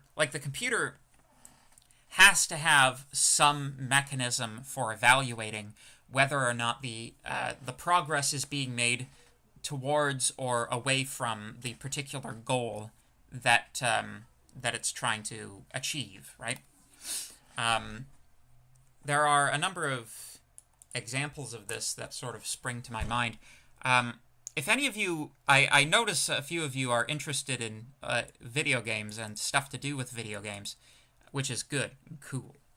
There's this YouTube channel called Code Bullet, if you don't know about it already. And this guy will code up a version of a game like Tetris or, you know, some other video game, like a runner game, some simple game, and then he'll apply machine learning algorithms to some of them to see if he can get the computer to play or improve the play of that particular game. Like there's one in particular I remember where he had a it was a little bit like Quap, you know, that game with the horse where you control the legs independently. It was a bit like that, except with a person, like a bipedal person, and the computer AI had control over the legs, and basically it had a kill laser that was moving. And so the computer had to figure out how to move the legs in such a manner that the character would stay ahead of the laser, and of course the laser would always eventually kill the character. And so the implicit condition for how good that algorithm did was what distance did that iteration travel. So that would be what we would call a genetic algorithm. You have a system, you introduce variance to it, you introduce random variance to it, you test the different random variants, and the ones that do well, you use those as a basis to propagate the next generation of random variation. Of course, the randomness becomes more and more constrained over time by the information gleaned from previous iterations. So it's, you know, so that's a genetic algorithm. Those are a little bit different from, like today we're going to be talking in this lecture primarily about supervised learning, but that's also a very interesting topic if you want to take a look at it. Yeah. What's interesting about unsupervised learning is that you can get some really bizarre stuff going on because the computer is kind of left to its own devices to figure stuff out. And I remember I saw a thing on television, I think, you know, because who watches that anymore? They had trained an unsupervised machine learning algorithm to design frames for quadricopters. Well, we call them drones these days, but at the time you used to call them a quadricopter. And it was very interesting because the computer would design this frame, and then they would 3D print it and, you know, check its performance characteristics, and then send the performance characteristics back into the computer, and it would, you know, generate new models. And it was very interesting because the frame ended up looking like the skeleton, like the skull of a frog. I don't know if you've ever seen what a frog's skull looks like. Skull of frog. But yeah, it ended up looking kind of like this. which was very interesting because it's a shape for it was a shape that no human would ever have come up with, you know. But that's sort of what the it was like an interesting it was an interesting case of like machine learning algorithms having convergent evolution with biology. Although the purpose of a purpose of a frog's skull is not to fly, so you know. But anyway, so that's so anyway, we should press on. Applications of machine learning. So classification is a big one. Again, you're trying to apply labels to information. You know, is this a stoplight? Should I stop the car? You know, is there a truck in my blind spot? Stuff like that. There was this interesting case of one of the Teslas. The Teslas have fairly advanced self-driving features integrated into them already, and there was a pretty famous case of, every single time one of these things crash, you're going to hear about it, right? Because that's sort of the nature. People are like very skeptical of machine learning technology, so that like amplifies the signal of any of these things getting into crashes. But it's interesting. Like there was this instance of a self-driving car running into a transport truck because the truck was reflecting the sky, like the body of the transport was reflecting the sky and therefore looked to the camera like sky, so it didn't think there was a truck there. Yeah. But anyway, so the goal is to come up with a rule that classifies inputs based on the classes in the training data. One way of doing this is regression analysis. I won't deal overly much with regression analysis. I'll try to move through it at a reasonable clip because you guys should already know what linear regression is. I'm not going to reteach it to you because you should have done this in high school. So, in general, the purpose of regression analysis is to take a field of data points, find a curve that fits those data points, right? So you're trying to find a function, linear or polynomial, which demonstrates correspondence with the field of data as given. You do this using a least squares analysis, right? And once you have a regression analysis, you can project into the future. You can extend that projection along, like further out from the existing data set so that you can predict values going forward or going behind. But, it's important to reinforce this idea that in the same way that a regression analysis will not perfectly predict everything that's occurring inside of the data set itself, there will be some variance between the regression analysis and the data set. There will always also be some variance between a machine learning algorithm's output and the underlying data set. Another method of classification that we end up with in machine learning is clustering analysis. So clustering is a type of unsupervised learning. The purpose of clustering analysis is to take the inputs and to see how they group themselves. You divide up a set of inputs into groups, right? So in this case, you would have 3 primary groups, right? You can pick them out visually very quickly. 1, 2, 3. And that's because half your brain is dedicated to visual processing of this nature. Human beings are extremely efficient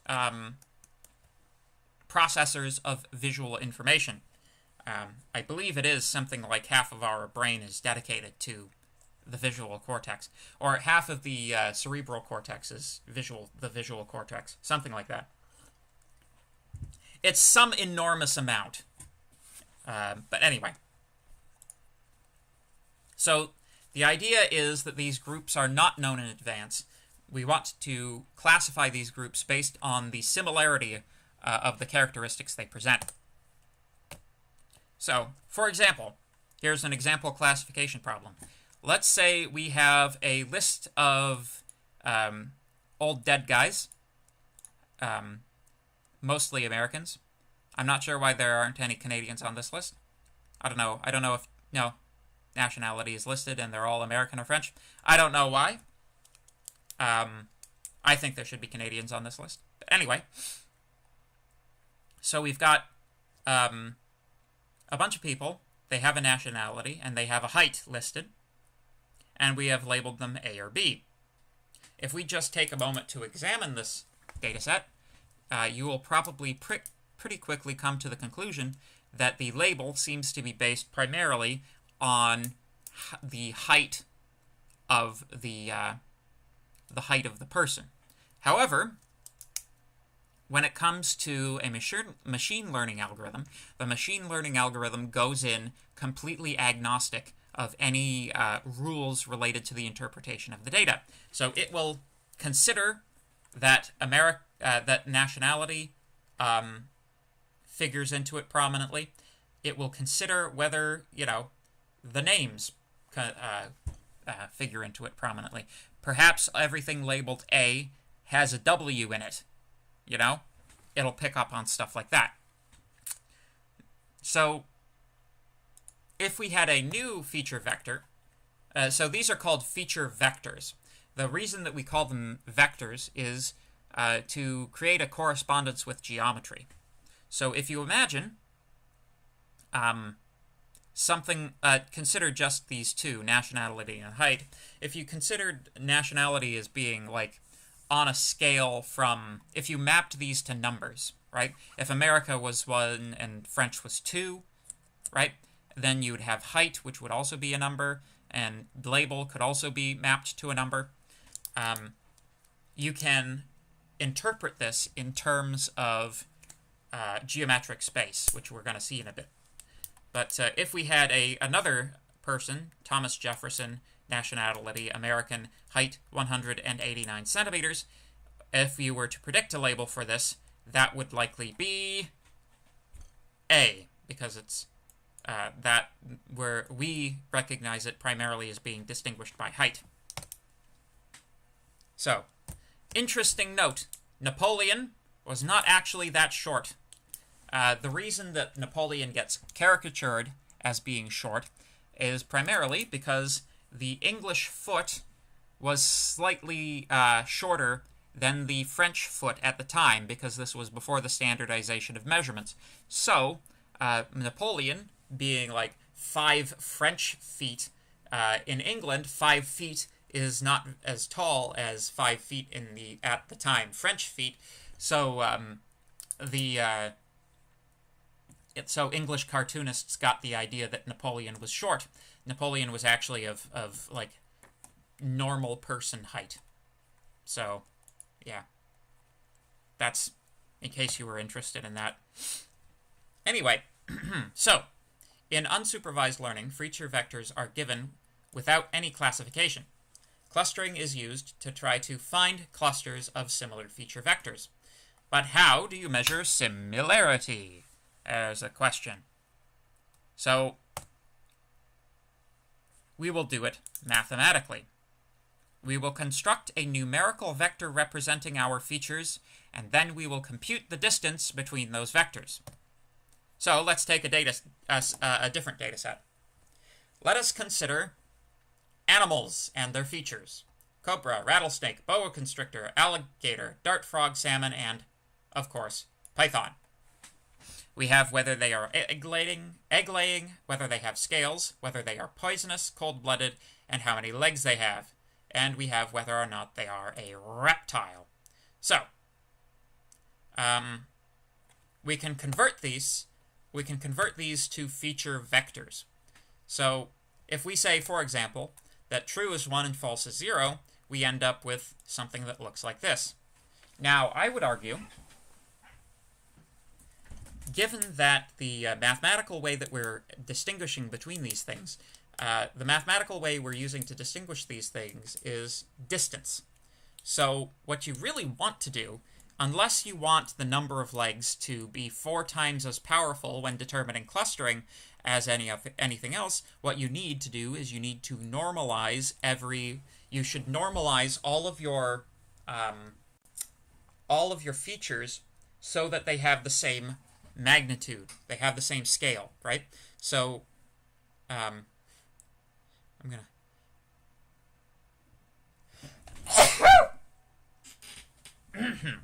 Pardon me. Ugh. Ugh.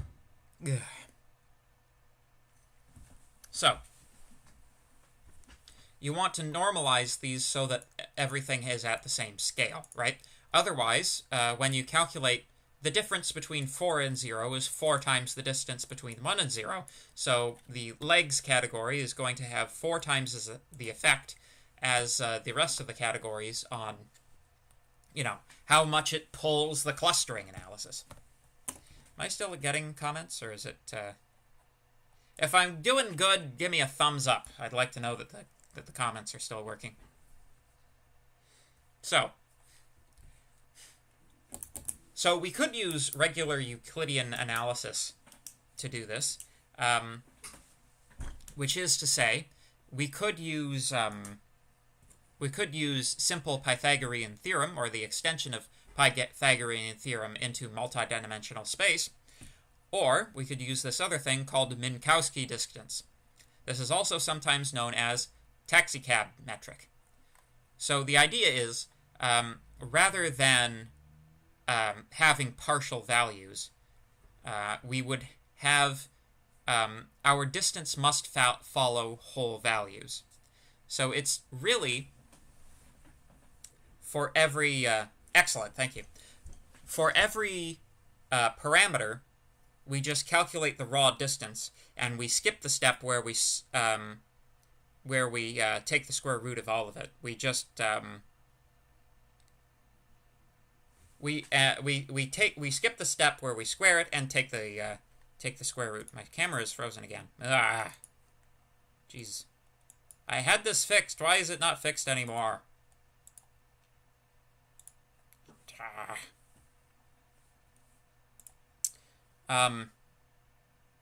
So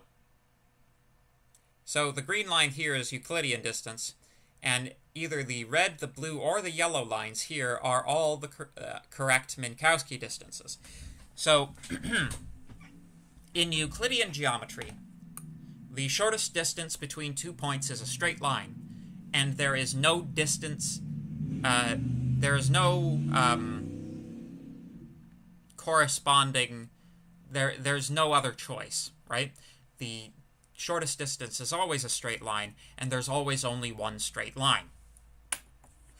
However, in Minkowski distance, each one of these lines has the same length, and they are all the shortest distance to that from point to point, right? So you can go on the outside, it's like 1, 2, 3, 4, 5, 6, 7, 8, 9, 10, 11, 12. 1, 2, 3, 4, 5, 6, 7, 8, 9, 10, 11, 12. Right? Good. So, just in the interests of time, I'm going to skip the quiz. Skip the quiz. So, we can also write a function to calculate Minkowski distance based on our feature vectors. And we can create a class for these animals. If we were to add these animals and their feature vectors in Python, this would be modeling our data set. So, you know, okay, I'll go through it a little more slowly. So, Minkowski distance, we've got vector 1, vector 2, because we have to calculate the distance between two vectors, right?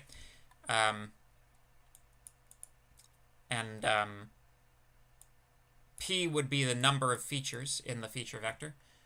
So the distance is the sum of the absolute value of v1 at I minus v2 at I to the power of p for I in range length p, and then we return the distance 1 over p. So this is actually Euclidean, not Minkowski. That seems like that's a mistake. Anyway, so we define that function. Distance is defined as Minkowski distance with self.features and other.features. So we can call distance between two animal objects and get the correct feature vector distance. So we can add all of these animals and their feature vectors as objects in Python and collect them into a list. And we can, if we plot, this is really tiny, so I'll blow it up. Essentially what we're doing here is we are calculating the distance between two feature vectors, collecting that into a table. So you can see cobras and rattlesnakes have no distance. Cobras and alligators have 4.24 distance. So you can kind of see from this what is close to what and what is far from what. Alligators are closest to dart frogs, and dart frogs are closest to alligators. Salmon are closest to snakes, according to this, and pythons are also closest to the rest of the snakes. So this should indicate to you that, like, it's possible for your data to be biased, right? There's really, aside from the fact that they have no legs and they're cold-blooded and they lay eggs, there's not a lot of correspondence between between fish and snakes, right? However, if these are the only factors that you're looking at, then the computer is going to pick up on them. So there we go. Good. So, getting into linear regression. Again, I'm going to try to keep this moving so that we have time for review tomorrow. So, linear regression, or just regression analysis in general. It's a type of supervised learning. In regression, you take discrete input and you produce continuous output. So you start with data points and you end up with a function. And the goal is to come up with a rule that predicts the output values based on the values in the training data. So this is what you do. You add a line. Good. So let's start off with data. Let's suppose we have n two-dimensional data points. Points in two-dimensional space. You can actually do this in n-dimensional space. You can do regression fits for planes in three-dimensional space, for instance. You can do regression fits for, cubes or like three-dimensional objects if you're working in four-dimensional space. All kinds of stuff like that. In general, you can, the regression has to be at least one dimension lower than the data points you have. So our regression line is a line, so it's a one-dimensional object in two-dimensional space. So anyway, we want to find a function f that predicts y from x. We try to find a line equation so that it approximately fits the data. Y is equal to c times x plus b. This, from high school, it would be y equals mx plus b. C is the coefficient, and b is the intercept. So this is our procedure. 1, we obtain the data. 2, we divide the data into two sets, a training set and a testing set. 3, we run regression on the training data to get the proposed coefficient and intercept. 4, we used the proposed coefficient and intercept to predict the y values of the testing data from its x values. So we apply the regression to the x values in the testing set to see how far off we are from the y values in the testing set. And we measure how far the predicted y values are from the... That's exactly what I just said. Measure how far the predicted y values are from the real y values in the testing data set. So we take our data, we split it, we train with half of it, we test with the other half. And then we see how well we did. So how are we to see how well our predicted y values are from the real ones? Well, we have this method of analysis called mean squared error. So if if lowercase y1 through yn are the real y values, and capital Y1 through yn are the predicted y values, the error of any particular sample is lowercase y minus uppercase y, right? It's the real value subtract the predicted value. The square of the error is just the square of that difference. Why do we take the square of the error? Good question. I'm glad you asked. If you square the error, it means that the farther away it is from your prediction, the more impact it has on the analysis. So taking the squared error allows you to it means that outliers are weighted more heavily. The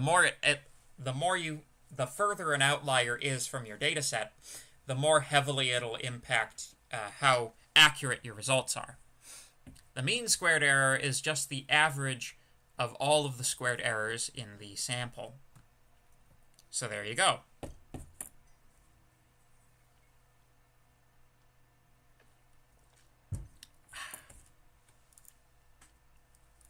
Linear regression tries to find the proposed coefficients and intercepts that minimize the mean squared error.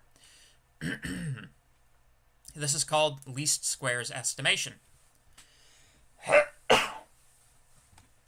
The coefficient of determination, or also known as the R-squared score, is a measure of the goodness of fit of a regression model.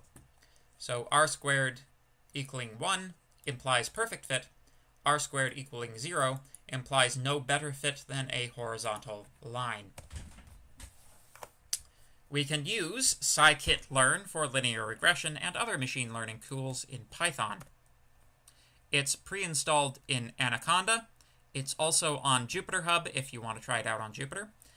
If you want to include it on your local computer, you can use any of these commands if you're on a command line environment. Otherwise, just install Anaconda. Anaconda. So, our regression of procedure again. We obtain the data, divide the data, run the regression analysis, find predicted y values, and compare them to our real y values. So, to obtain the data for the data source, we need a list of xy points. This code randomly generates some sample data for us to play with. So, generate sample data. You'll notice it takes a coefficient and it takes a spread. So what this is doing is we're kind of cheating here because we're already, like, the data that we're generating is being generated with the same type of model that we're trying to derive using linear regression.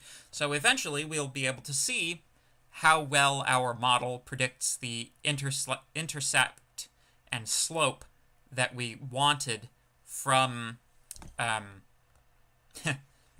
that we generated the data with. So essentially, this linear regression, we will also be able to tell if it's a good one by seeing how well we reproduce the coefficient and the intersect that we used to randomly generate the data.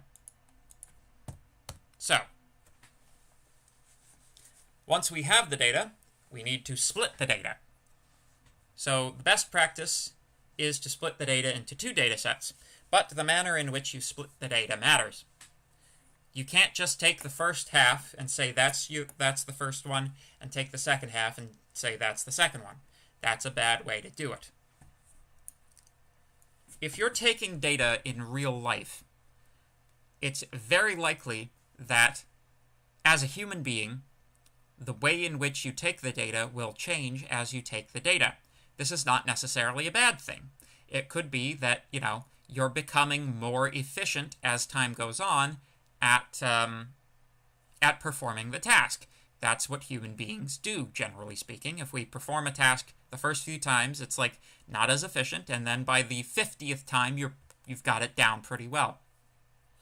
So, assuming you don't want to throw out the first however many trials, assuming you don't know when, things became consistent, the way that you correct for that is you assign these two random data sets randomly.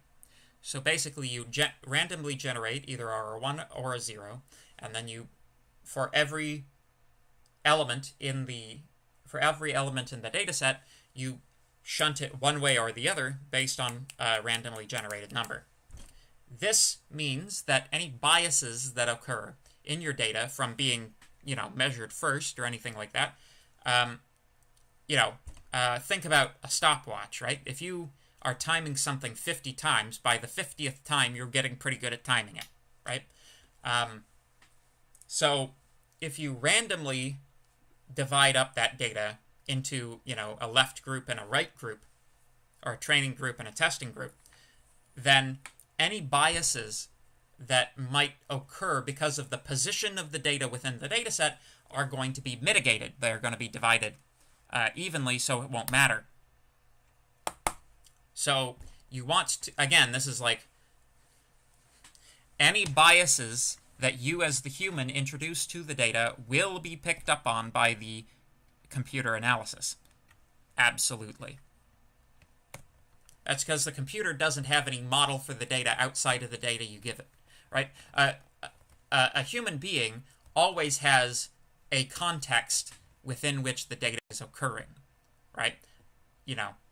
If you're timing slugs, if you're timing how fast it takes a slug to get to a piece of lettuce, you know what is reasonable for a slug, what a reasonable time is for that experiment, right? And so, if there are obvious outliers that occur, because you're more likely to attribute those errors to operator error rather than it being an authentic result.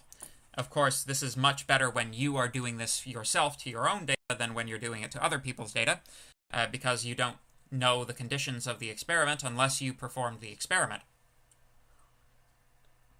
But, and in general, as scientists, our inclination should be to keep data rather than throw it out because it doesn't match our preconceived notions. There's of course there's a fine line between that, as with anything, if you have data that is obvious garbage because the sensor broke or something, you throw out the broken sensor data because it's not meaningful. But you should be very careful to make sure that you have a good reason for throwing out any trials, because otherwise all you're doing is biasing your data. So anyway, here is a randomly generated data set split into training and testing data. We have a coefficient which is determined randomly. We are generating sample data using that coefficient. Training data and testing data is split training data. We split the training data and then we print it. So there we go. Here's what it looks like plotted. So you can see this is roughly linear. So a linear regression will be a good match for it.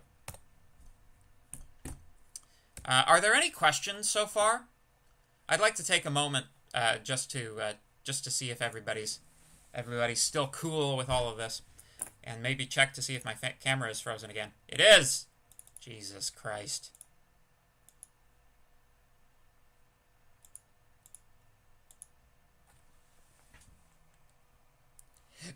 Oh my god, now it's stretched out. I'm having the worst day for cameras.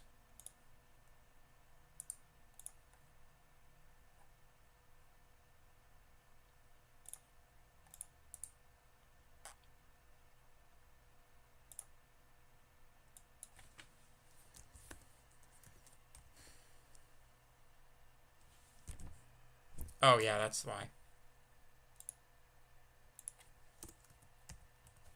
Because that's the wrong camera.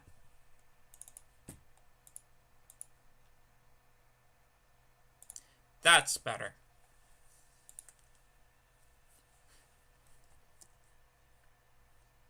Anybody still alive out there?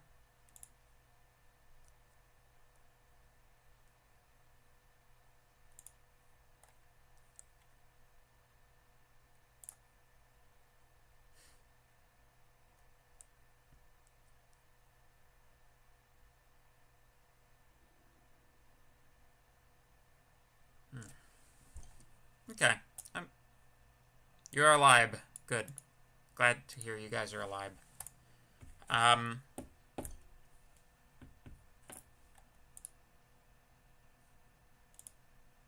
You know what's hilarious about keyboards? They put B and V right next to each other, and those are often ones that, like, when you misspeak, you'll pronounce a V as a B or vice versa as well. Anyway, so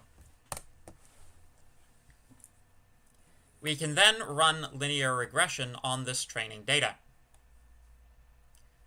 So we can create linear model.linear regression. From Scikit-Learn, import linear model. Regression object is linear regression model.linear regression.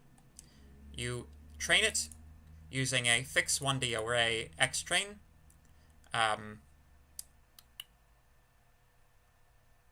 Yes. And then we fit the x training and y training data, and then we come up with estimated coefficients and intercepts.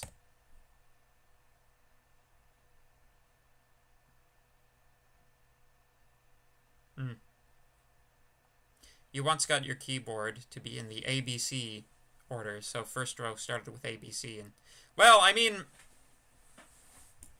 have you guys heard of Dvorak? Dvorak keyboards? Dvorak keyboard. Dvorak is also a composer. But a Dvorak keyboard looks like this. The idea is that the most commonly used keys are closest to your fingers, and the least commonly used ones are further from your fingers. And it's supposed to be, like, theoretically, a Dvorak keyboard, Dvorak is more efficient.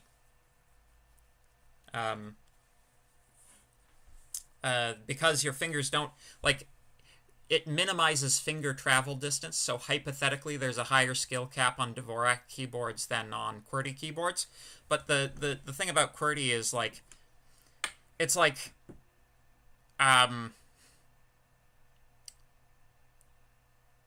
QWERTY keyboards are, like, it's like one of those things where it's good enough that nobody's ever needed to change it, so it's just remained the same since, you know, the original mechanical typewriters where it was set out.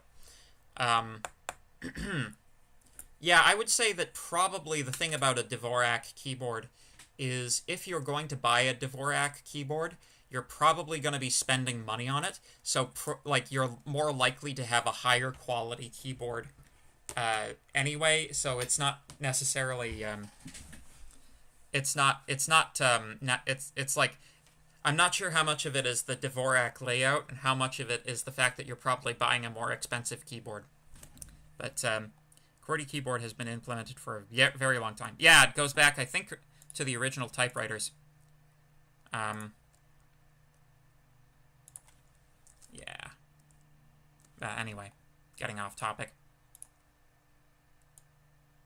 Yeah, so anyway.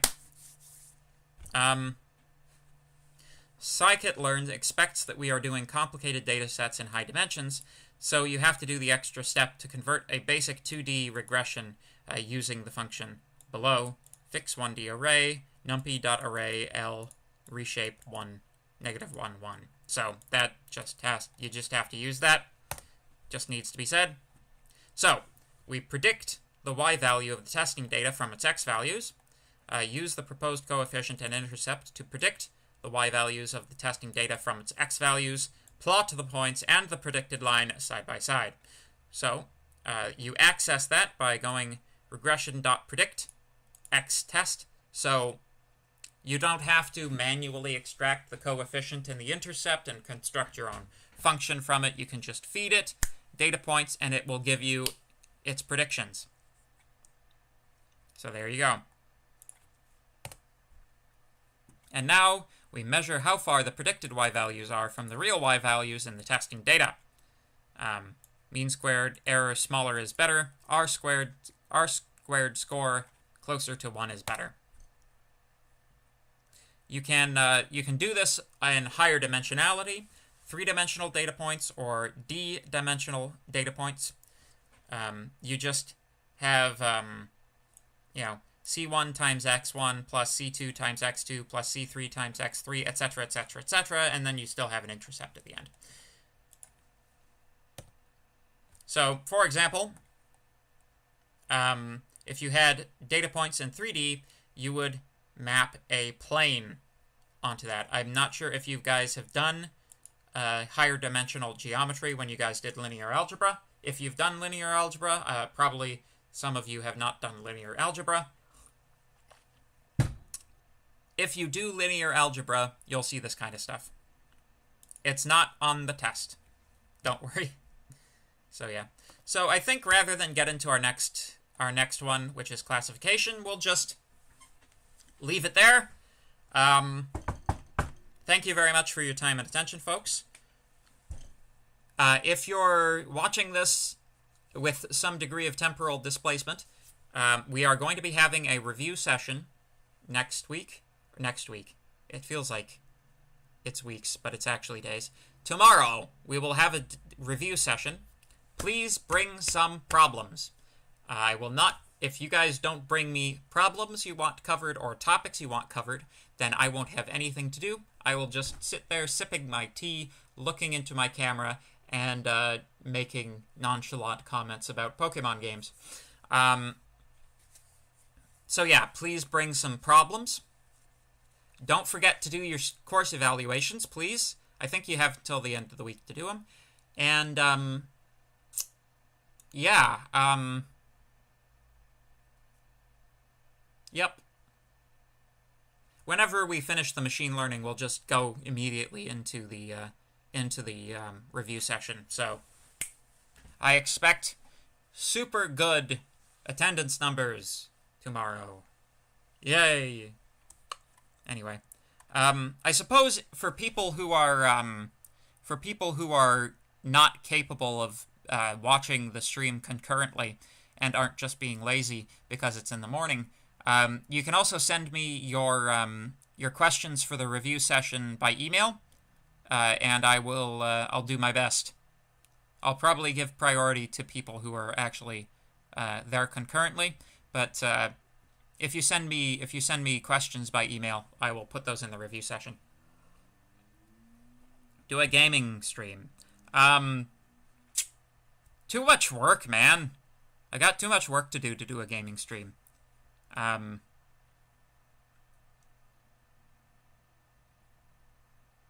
do Hilux 2. How about that? Gaming stream for Hilux 2. If you don't know how that's spelt, Hilux 2. Next Monday I've got class. I can't.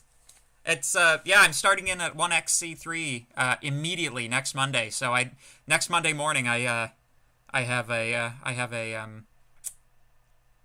class. So I can't. Next week Saturday. We'll see. I don't know. Ugh. We'll see. Checker's question from the last assignment. Yes. Just please remind me to ask that. I think actually I think the TAs are intending to do the Checker's question in tutorial actually. So you might find that your tutorial has answered that question. But yeah. Favorite game growing up? Ooh. Difficult. Probably Mario 64.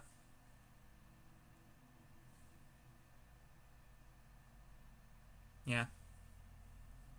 No, you're telling me. I got slides to get ready.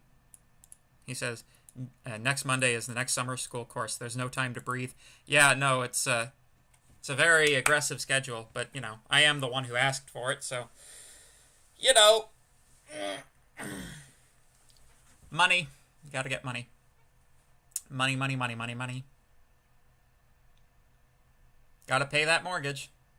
I'm actually really, I consider myself really fortunate to have been able to snag 2 summer school courses, because, you know, there is a reasonable amount of competition to snatch these sessional positions, you know, because there's sort of this classic problem of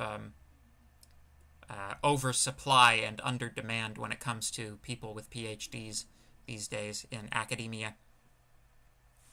It's partly why we're paid so poorly. Anyway, supply and demand, my friends, supply and demand. I'll see you guys. I'll let you guys get to your tutorial. I'm gonna go have some lunch, and I'll see you guys tomorrow, and we'll have our last class of the semester. Yay! Take her easy. Keep it real. See you on the flip side. All that fun stuff.